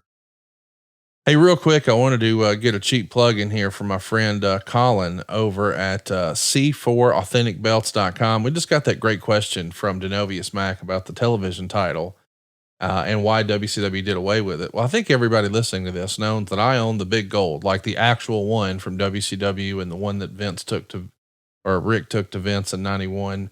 So I've got the OG big gold, and there's been lots of companies out there who've made their own version of this. And Eric, I know you got to hold it and see it in person down in Australia. Well, he just gifted me out of the blue a custom big gold nameplate with my name, Conrad Thompson. And man, it's fantastic. I saw that in Australia. He had it there. It was so cool. I'm so thankful to have it. And I want to give him a quick shout out. It was a very nice gesture.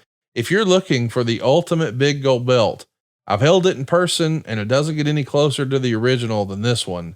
Go out of your way to check out his stuff. C4, that's the letter C and the number 4, authenticbelts.com is where you can see all of his work.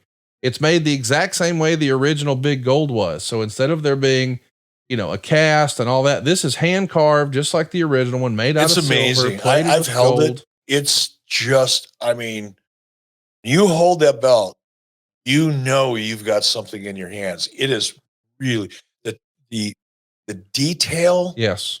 The quality of work is freaking mind boggling. It's really, really cool stuff. My ring used big gold is now beat to shit. It's war torn now. It was in active use from 86 to 2001. But if you want a big gold belt that looks like it did the day Ric Flair debuted it on Valentine's Day, 1986, look no further than C4AuthenticBelts.com. Not a paid plug, not a paid sponsor. He hooked me up, did a nice gesture, wanted to show him some love too, because he does have a great product. That's C4AuthenticBelts.com. As we're talking over this Mr. Perfect match here, well, I call him Mr. Perfect because that's what I was first introduced to him. It's the real life Curt Hennig. Can you imagine how great the Perfect podcast with Curt Hennig would be in 2024? People would love it. He was so entertaining. And again, going back, I used to watch Curt when he teamed up with Scott Hall. In AWA, that's when I was just a fan. I wasn't in the industry. Never at that point in time didn't think I had no interest in being in the industry. It wasn't a goal of mine. I was a huge fan of Curt Hennig and Scott Hall. Scott looked great back then. And the chemistry between Scott Hall and Curt Hennig was so good. And I think it's one of the reasons Scott became as good as he was, because he learned along with Curt, learned a psychology and approach and a philosophy to the industry that was very similar to the way Curt And these two together were just awesome. I mean, if we could go back in time and pluck Kurt Hennig, Scott Hall out of the AWA and somehow transport them into 2024, they would own this business. They were that good. Really miss them. And we're seeing it here. Conan's doing a great job in there with Kurt. This is a different style for Conan. Yeah. We're watching him just take a slam here as Kurt Hennig is going up to the middle rope, going to come off a not a double axe handle. He came down and got a face full of boot. But Kurt was so good. His timing was so precise. I just love what Conan's doing a great job here too. This is really fun. Irish whip into the ropes. And Conan comes up with a short clothesline, takes Kurt Hennig off his feet. See, I just love doing play-by-play. I know I'm not really that good at it, but I love doing it. It's fun. Something else that's fun is we saw a promo and we were talking. Well, you were talking. Slam Society fan club got a promo here on Nitro. And I have to admit, when I saw the commercial, I was like, wait, what the heck was that? It was the WCW Slam Society is what they called it. It was very short lived, but when you signed up, you would get a t-shirt, a CD-ROM, a monthly newsletter, access to a subscriber only website, discount on WCW merchandise and a subscription to the magazine discount, and an opportunity to meet WCW wrestlers and access to official sweepstakes. The idea being this is a WCW fan club. I mean, that's existed for a long time, but I don't remember hearing much about it. Who was an advocate for the Slam Society, and why ultimately did you shutter it? I wasn't directly involved in it. That would have been a marketing promotional kind of thing. I would suggest that it was probably Mike Weber and Jay Hessman, and it was an attempt. The idea is a good idea. Yeah. It may not have worked, which is why we probably shut it down because it just wasn't paying dividends. But the fact that it didn't work didn't have anything necessarily to do with the concept, probably in the execution and support that it either got or didn't get. And by the way, we have Super Dave Silva has Ryan Nemeth's video. And since I butchered his name, I want to give him some exposure here. Do you mind, Conrad, if we pull that up? Oh, goodness gracious. Okay. Come on now. Okay. As you would say, come on now. Let's take a look, Super Dave. Ryan Nemeth, great segment here, talking about belts and people having too many of them, perhaps. I think he never said AEW. It's just suggested. Do we have it, Super Dave? Okay, so we're going to have a tournament, okay? It's going to be a tournament to crown to the next contender. So it's going to be a tournament with, like, it's round robin, okay? But we have brackets also. And we're going to have another tournament ongoing, okay? And you win the first tournament is how you get to qualify for the next tournament to become champion. And it's going to, like, the tournament's going to be, like, always year-round, like, ongoing. It's a very complicated point system. You for sure can't figure it out. And you never know when the tournament starts or stops. And if you win it, or if you don't win it, you qualify to get into the quarterfinals of the tournament. Will get you to the next tournament, and then that's how you get a shot at this new title. Because I think we need a new championship title, okay? Because I was just in the locker room, and I noticed there were still some people in there who don't have championship titles, and we want to be taken seriously as a wrestling company. And I don't want to be a company that only has like 15.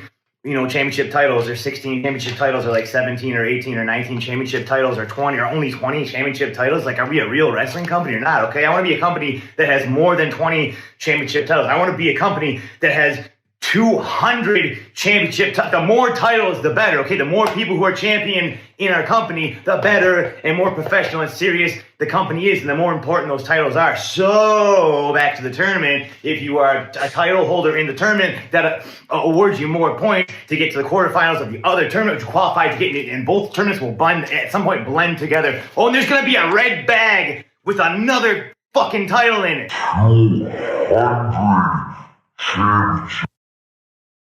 That is just so, and there is the vision for AEW that needs to be changed. Now he doesn't say it's AEW. Why do you assume it's AEW that he's talking about? Because there's so many fucking titles over there. You can't throw a cat without hitting a title before it hits the floor. There's titles everywhere. Are you suggesting that there's titles and tournaments in AEW all the time? I don't know if that's true. Are there? Yeah, sure feels like it. And whether it was targeted towards AEW or not, I thought Ryan Well, never get your name wrong again. Nemeth is become one of my favorites. I think he's talented as hell, and I'm going to seek out matches and segments that he's involved with.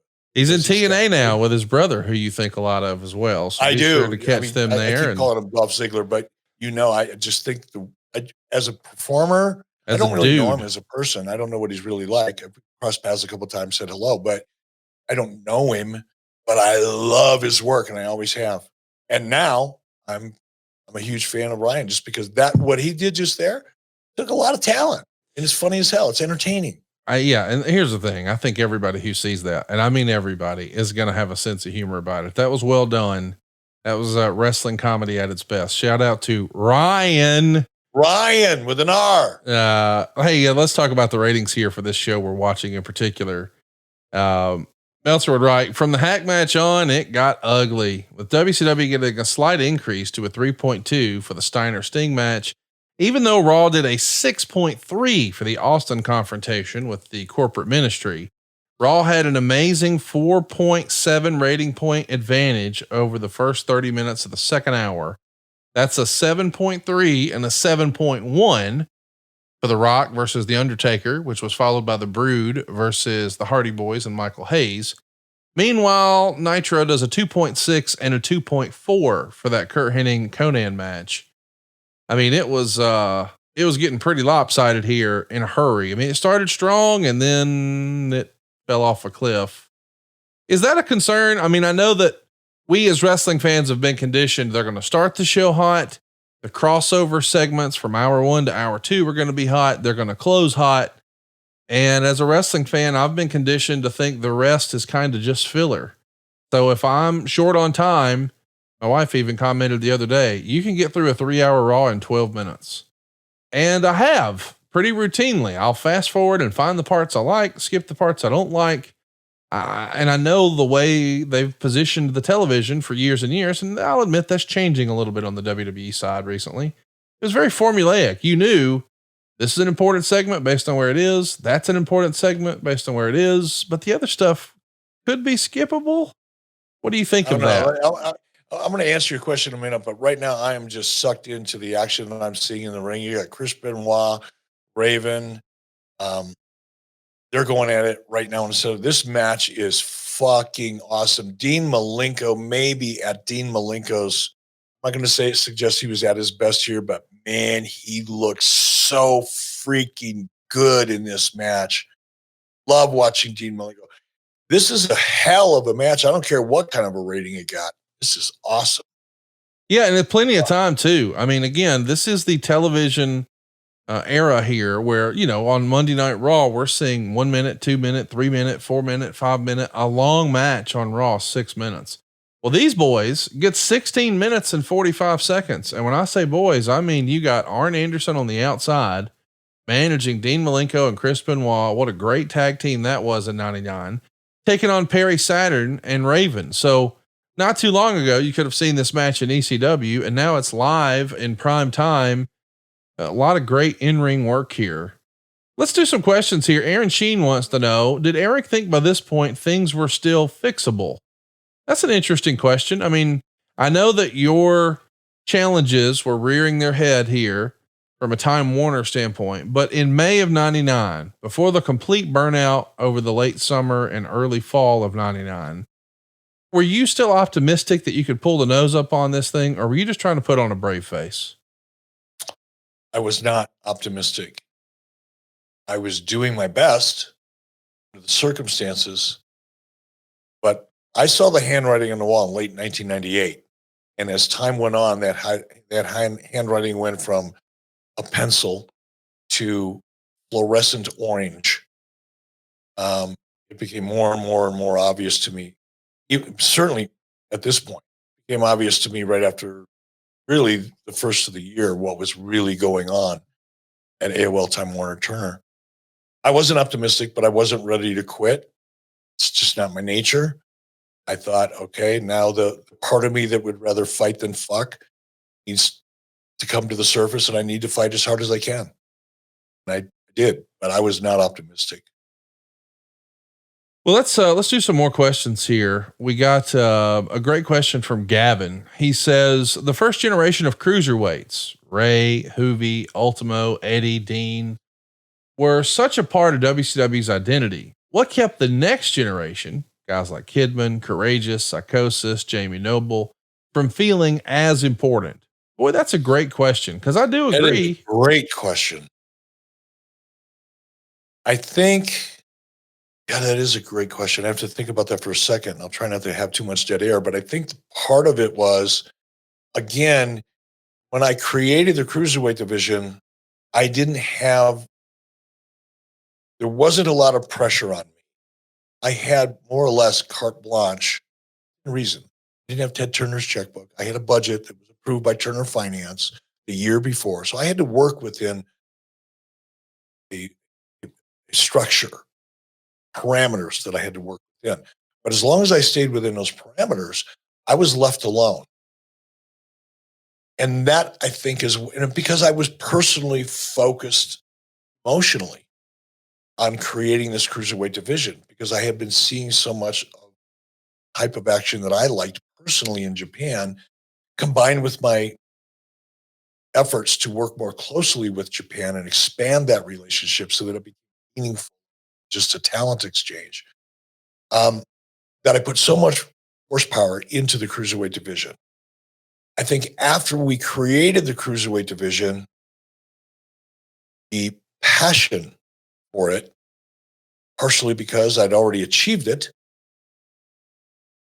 and partly because of everything else that was going on that was a distraction from everybody else at the time.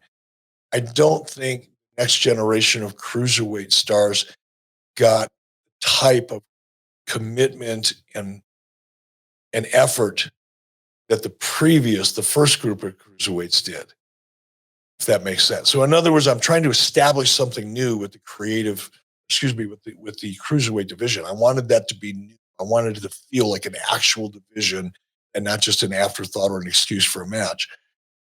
I didn't put that same horsepower into the follow-up. Best way I can say it right. But it certainly had nothing to do with the talent. Some talented people in that group. But it wasn't new anymore, was it? It didn't feel like something different than it. It felt like an extension of, as opposed to different. A little bit to do with the audience's perspective. You held a meeting before this episode of Nitro on May 17th. Oh God, here we go. And you let the company know that you're trying to focus around 10 wrestlers, and they weren't named, but Meltzer would say those 10 wrestlers are believed to be Hulk Hogan, Diamond Dallas Page, Randy Savage, Ric Flair, Kevin Nash, Scott Hall, Sting, Bret Hart, Roddy Piper, and Goldberg. Yeah, well, that would kind of make sense, wouldn't it? Meltzer would say all but Goldberg are past 40 years old.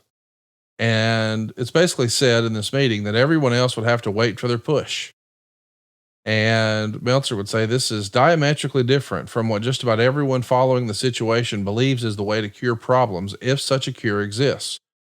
And he's going to talk about the interview that you did, and I know that you got that criticism all the time that you didn't create new stars and you didn't push the underneath guys and you just pushed the big older stars.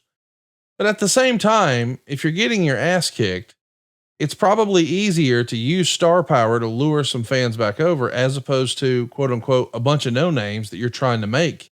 Like when the business is a booming, that's when you can create new stars. But when business is down, you try to rely on what you know and what you think will get some attention from the casual or perhaps lapsed fan. That makes sense to me. Was that the strategy?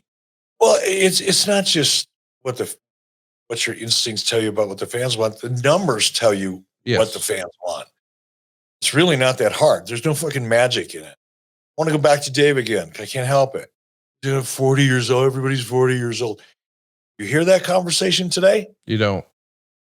You know why? Because Dave's a bitch.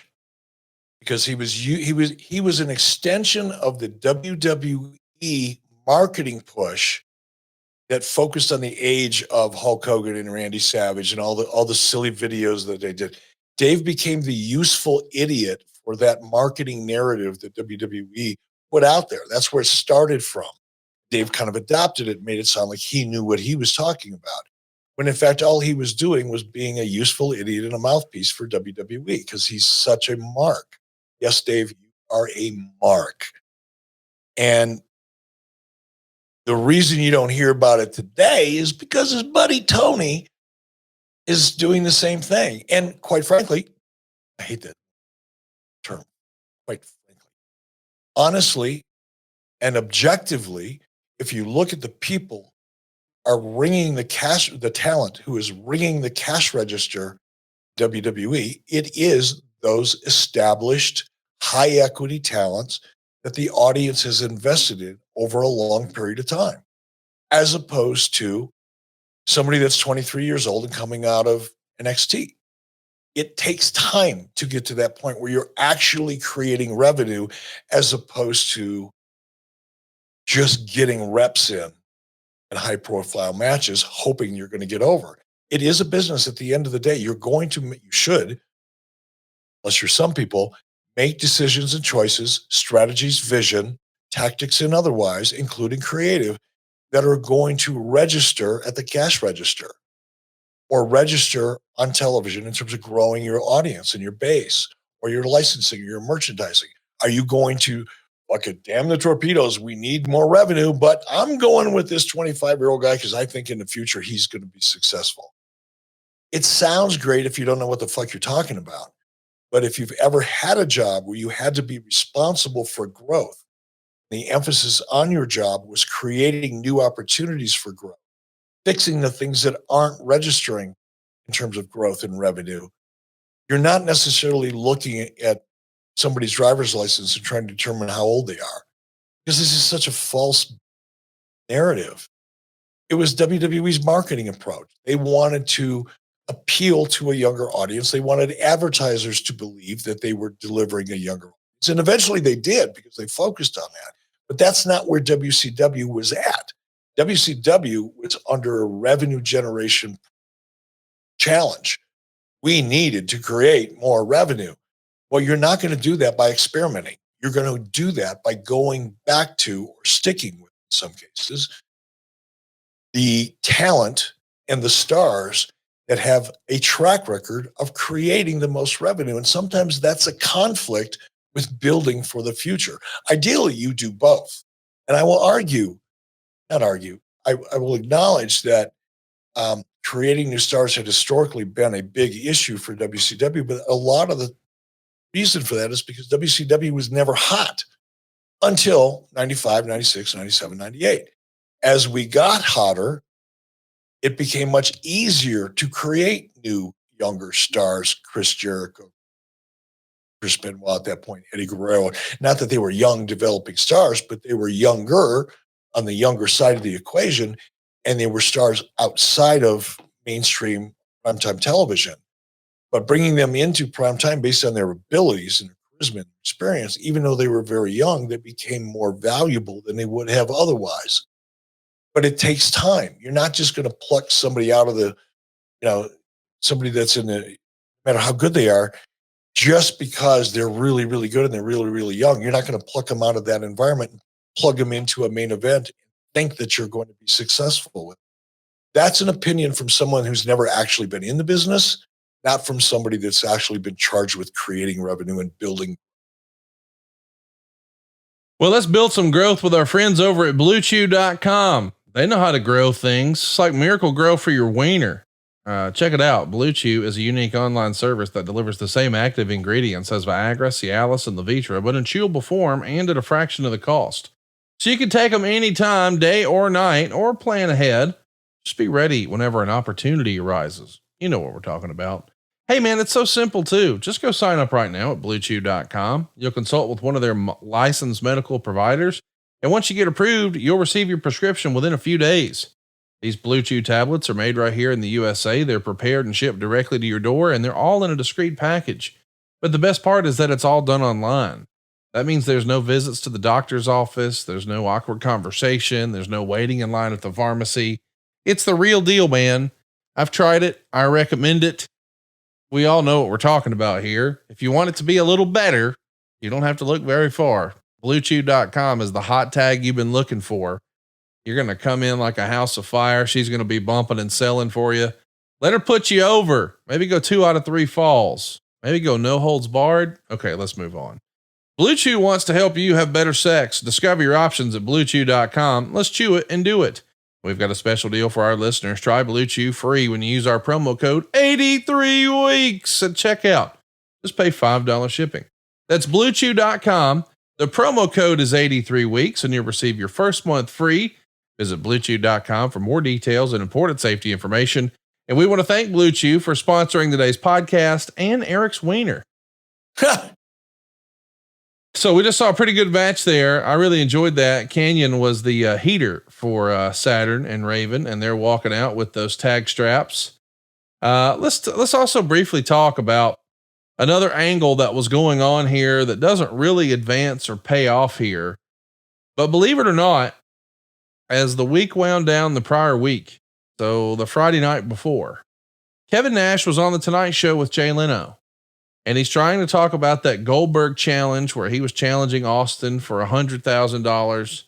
And he says, hey, we knew that he wouldn't accept. And now Kevin is actually here calling out Bret Hart. He calls Bret Hart high maintenance and said he's a whiner and he doesn't want to work for our federation.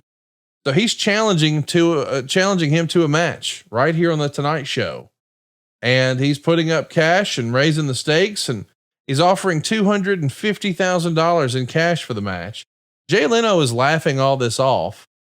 And, yeah, it doesn't really go anywhere. Now, the reason it doesn't really go anywhere is because, well, we know what happened with Owen. And as I understand it, Bret was going to fly out there and make a Tonight Show appearance. And unfortunately, the tragedy with his brother happened, and this thing never really got going. We know that we haven't seen the end of Jay Leno in WCW, but do you recall specifically what it was, the original idea with Kevin Nash and Jay Leno and Bret Hart? Nah, I don't remember the original creative on that one. It was too long ago. And I don't know that it was fully fleshed out. I think it was an idea. It's like, let's do this. Let's build this story. Let's use NBC and Jay Leno because he was a friend of the show, so to speak. By the way, shout out to Jay Leno. I know he and his wife are going through a horrible situation right now with her health. I know Jay's dealing with that. Can't imagine what it's like. So shout out to Jay and his wife. That being said, I think it was an idea. I think it was a great idea. I think we had a great platform to promote.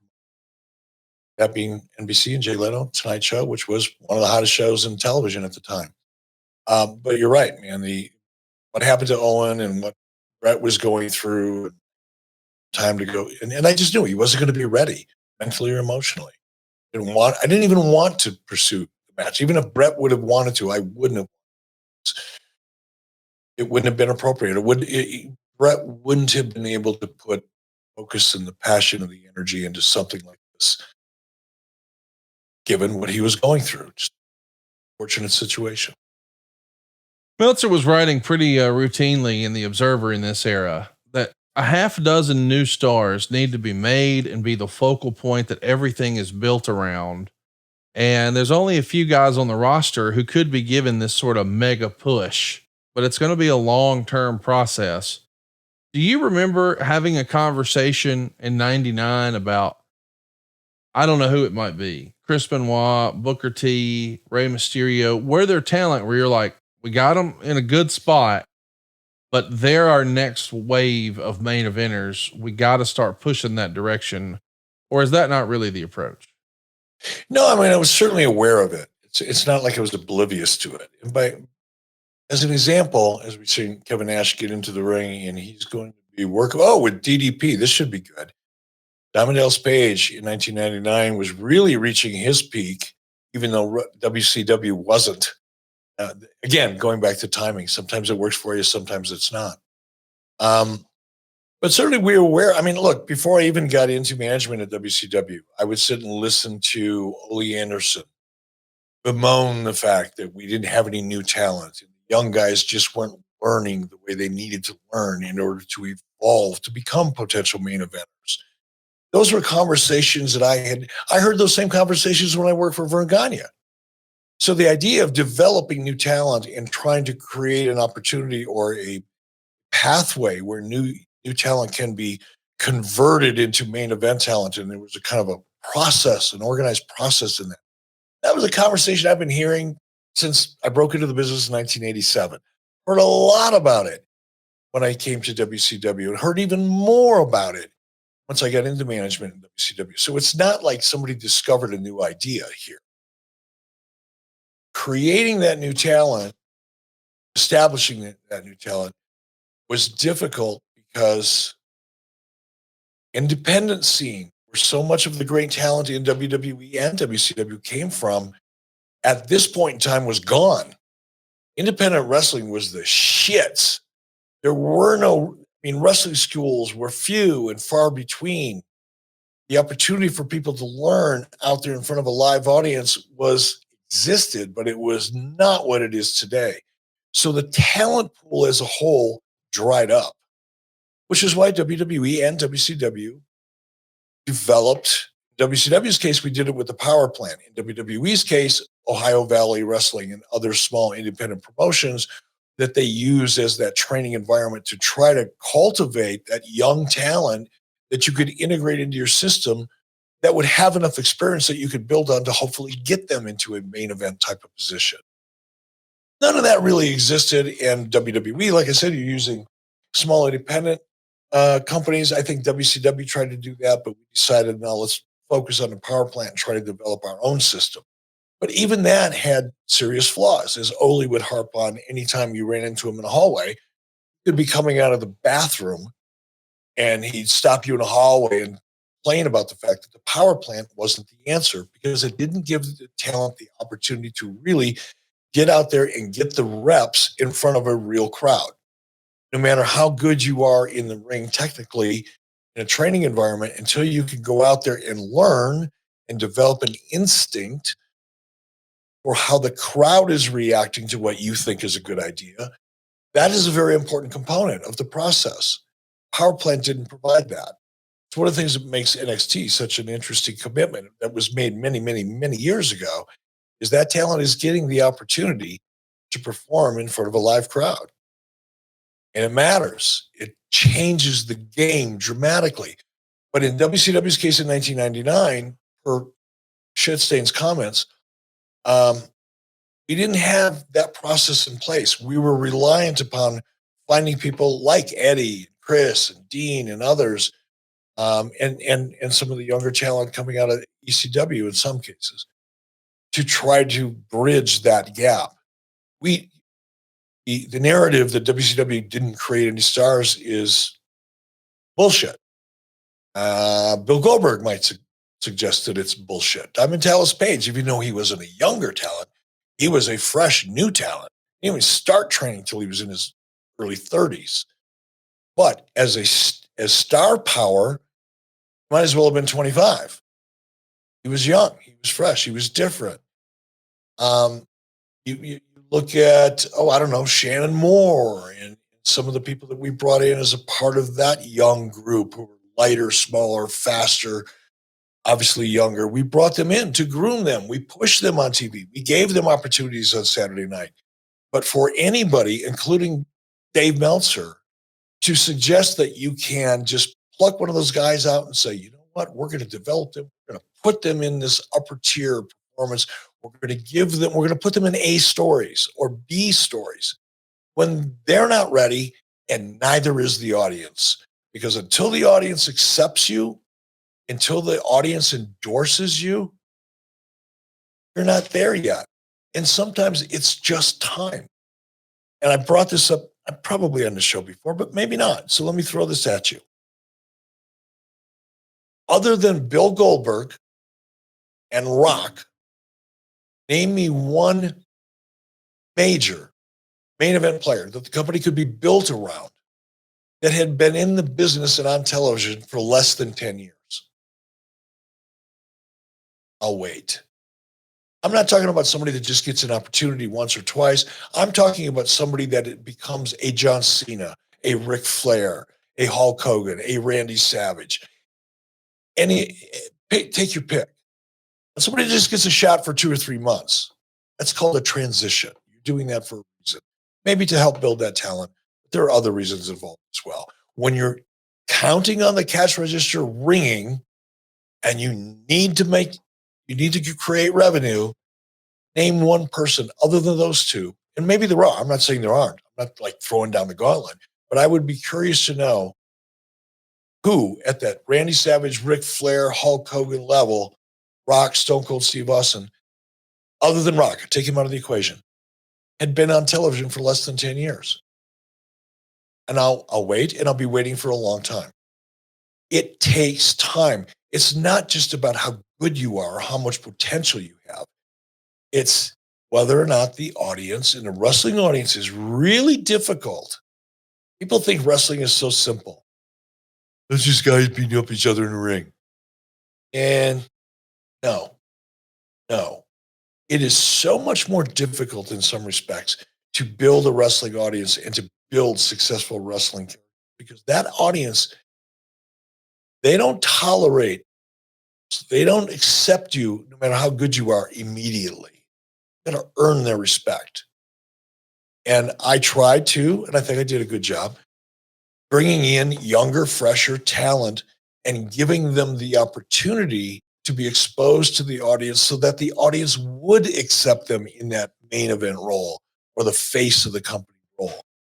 But for anybody to suggest that you could accelerate that process without acknowledging the fact that you really can't fucking change whether or not the audience accepts you or not, you can work towards it, as I think we did with some of this younger talent that we developed right off the street. You know, Ellen Courageous, who we just talked about a while ago.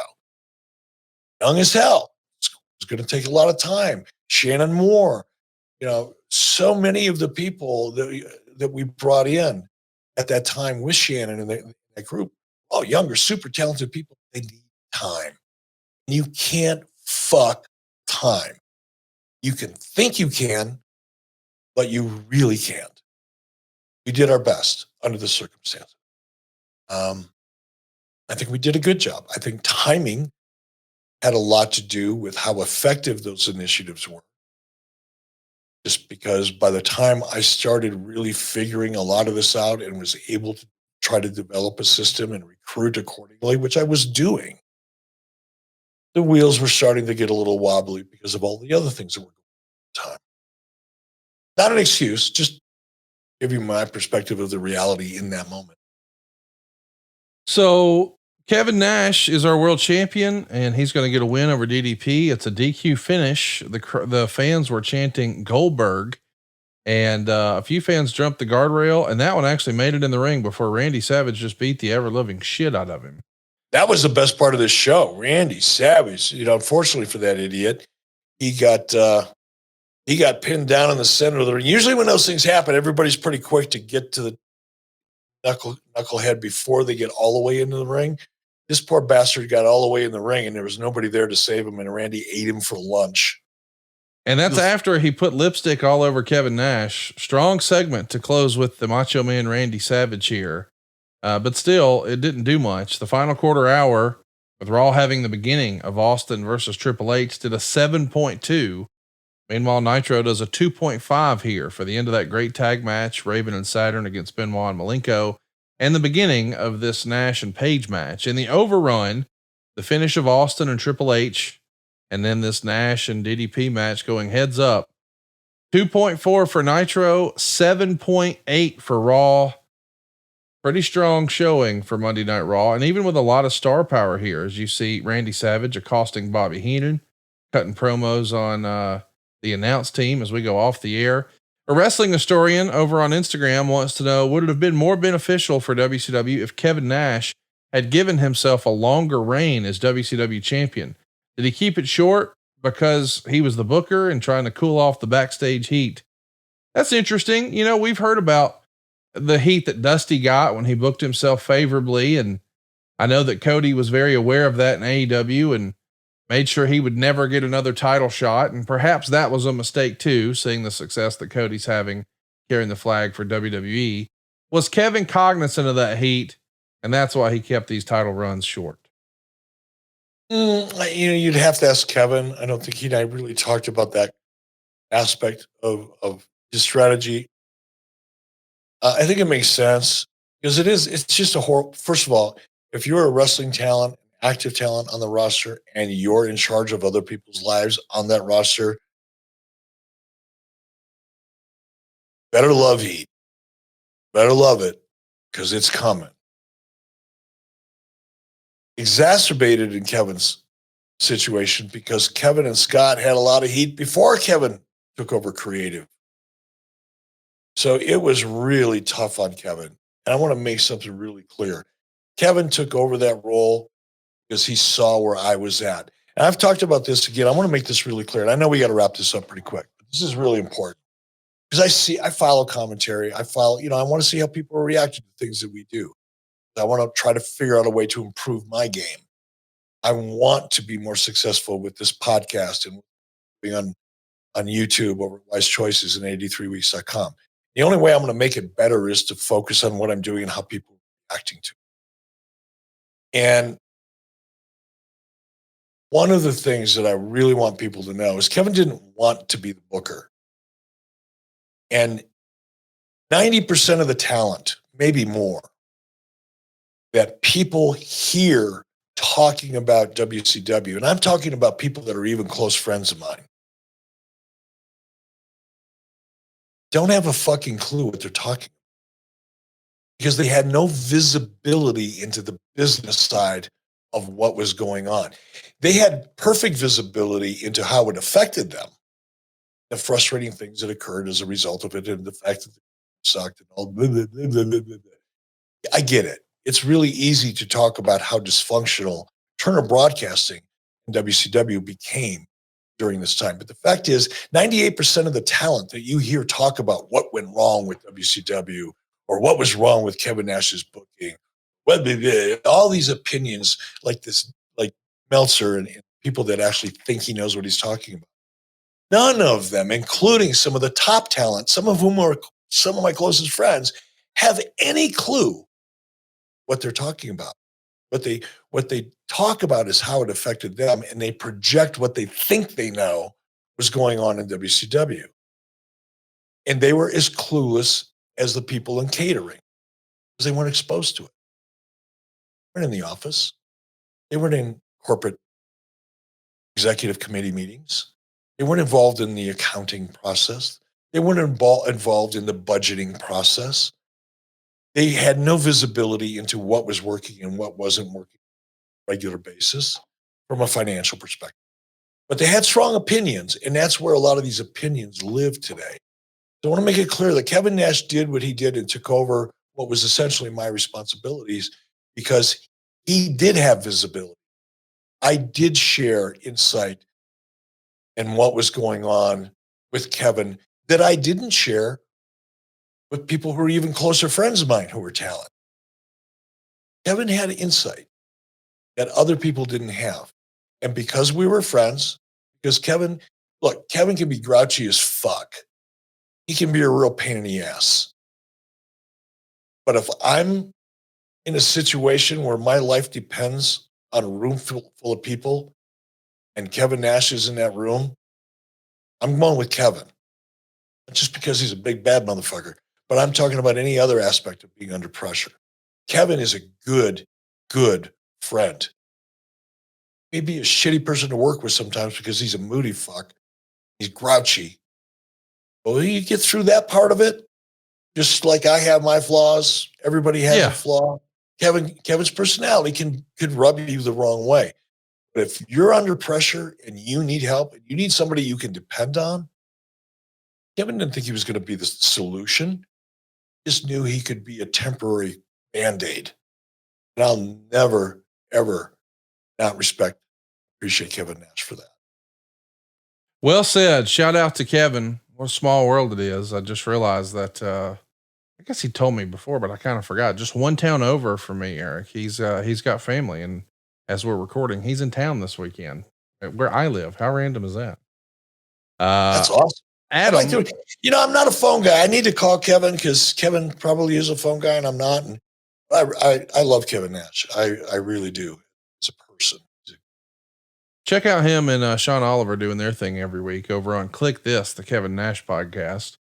We got lots of comments. A ton of comments about you trying your hand at being a babyface here, basically insinuating after you had been such a heel for so long, it was really hard to buy you as a babyface in this era. We know it doesn't really have legs. You're gone in just a handful of months, but I know you liked being a heel more. That's certainly more fun. But did you think that fans ever bought you as a babyface? Absolutely not. Yeah. Absolutely not. Bad choice of mine. I did it out of necessity, not because I thought it was a great idea. As a reminder, Raw would finish this show heads up with a 6.34 rating and a 9.4 share. Nitro got a 3.36 rating and a 5.0 share. So, the head to head, they got their ass kicked. It's pretty bad. The average head to head for Nitro was a 3.07, but that's still a ton of folks watching. I mean, you're talking almost 4 million viewers that are averaging, even when they're losing to the WWF, there's still 4 million hanging around and selling out arenas in front of a sold out crowd. That's exactly right.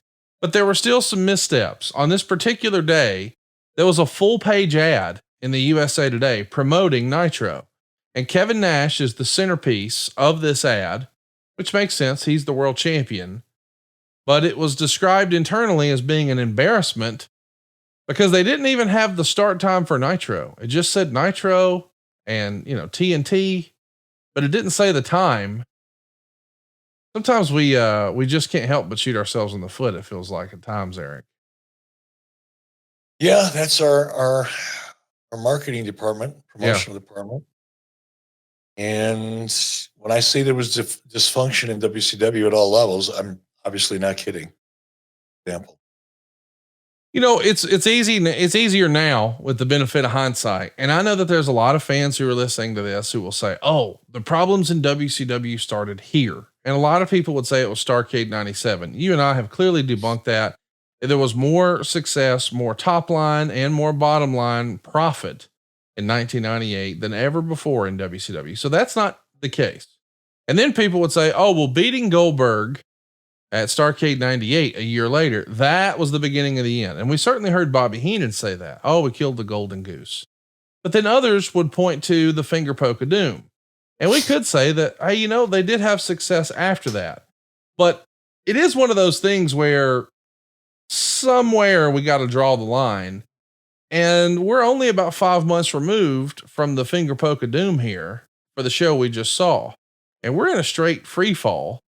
If you had it to do over again, do you think you would have handled the Goldberg title drop differently or the finger poke of doom differently? Or were those both fine and this was inevitable?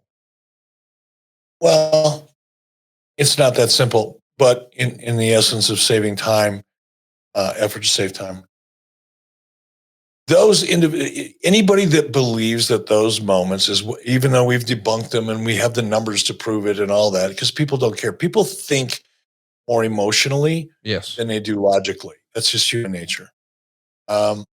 Emotionally, because wrestling is a controversial, conflict-based, drama-based, and you've got the internet and the dirt sheets and all these people that are trying to be experts in a business they know nothing about and have zero experience in. You get these narratives. Oh, it was the finger poke of doom. Oh, it was Sting the finish. Oh, it was this. Oh, it was that. The truth is, I don't think, in fact, I'm convinced 100%, neither one of those individual moments, decisions, had anything really to do with what ultimately happened to WCW. Could they have been different? Sure, if the finish of Starrcade 97 would have been according to the plan that we had really developed over the previous 16 or 18 months, it would have been awesome. But if you talk to anybody that was in the arena or watching in pay-per-view, that they didn't feel the same way about Starrcade 97 until after the narrative came out. So many people there, it was Cody Rhodes. Cody Rhodes not long ago heard you and I talking about Starrcade 97. We were obviously covering a show around the topic. And he said, hey, Eric, I just want to let you know, I was a fan at ringside. That finish didn't affect me at all. Yeah. At all. He loved it. So I think that is that's an example of the audience's real reaction to the finish. It wasn't until the dirt sheet narrative and the people that followed it grabbed a hold of this subsequent narrative. And then long afterwards, oh, that's the reason. Like they fucking have a clue. No. Would it have been better? Sure. Would it have had any impact on the outcome? Absolutely not. As well as the other things you pointed out. The fact that here we are, a year removed or whatever it was, the comment that you made, and boy, things are really falling down. Is it possible that it was because of those things? The answer is no. It happened because of the reason that it happened. And if you read Guy Evans' book, Incredible Rise and Inevitable Fall of Ted Turner's Nitro, whatever the title is, because it's a long title, read that book. Well, Eric, I think you're confusing two issues. With Dick Cheatham. That's the perspective, and that didn't have anything to do, not as directly as people think, with those decisions, those creative choices in those moments. I think you were assuming I meant the demise of WCW folding up tent. I meant creatively fans changing the channel. No, and again, that's a different question. You're right. I misinterpreted a little bit, but the answer is still the same. Because creatively WCW was dysfunctional at this point in time, all the reasons I've already talked about.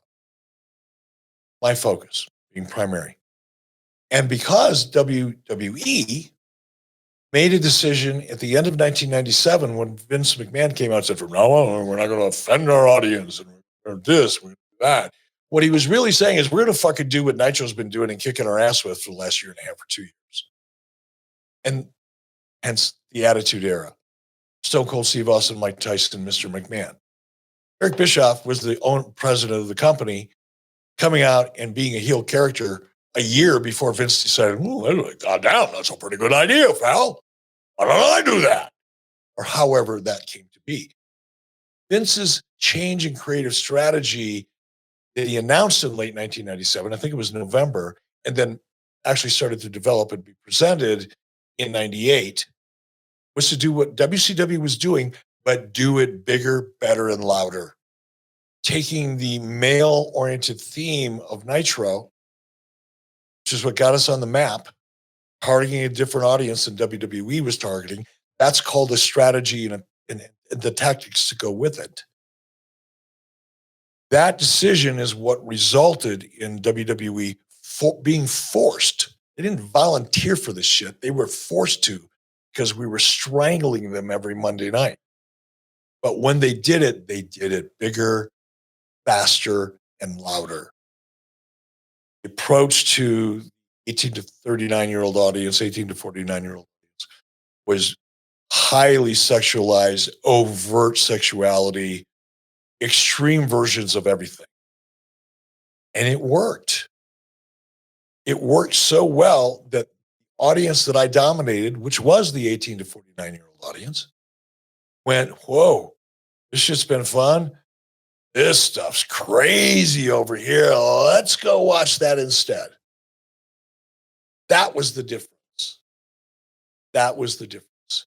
Had WCW or had WWE stuck to their original creative strategy and vision, they wouldn't be here today.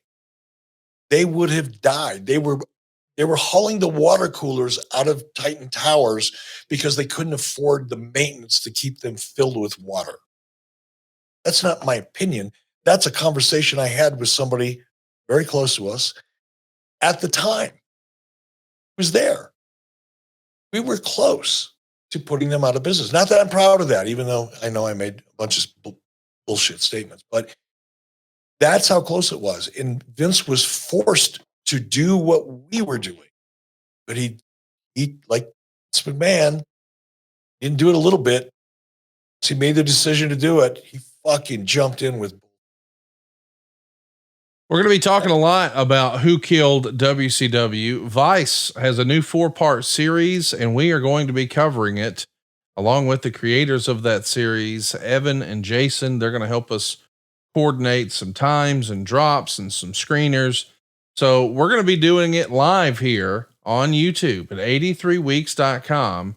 As soon as those programs end, you'll be able to come right to 83weeks.com. We may even have some special guests who were interviewed. Maybe we'll have some cutting room floor stuff. You never know, but we're great pals with Jason and Evan, and we're going to help promote their Who Killed WCW program on Vice. The only way to see all of that content, of course, is to go hit the subscribe button and turn on the notifications bell at 83weeks.com. And of course, you get all that content live and ad free over at adfreeshows.com, where we recently sat down with Crowbar. Man, what a great guy. The real life Chris Ford, the former Devon Storm. We know him in WCW as Crowbar. He had such an incredible year in 2000 in WCW, and that's not something a lot of people can say. He started the year off winning tag team gold. He would capture the hardcore title, and he would even round out the year facing off on one of his heroes on WCW's biggest pay-per-view. Let's take a listen.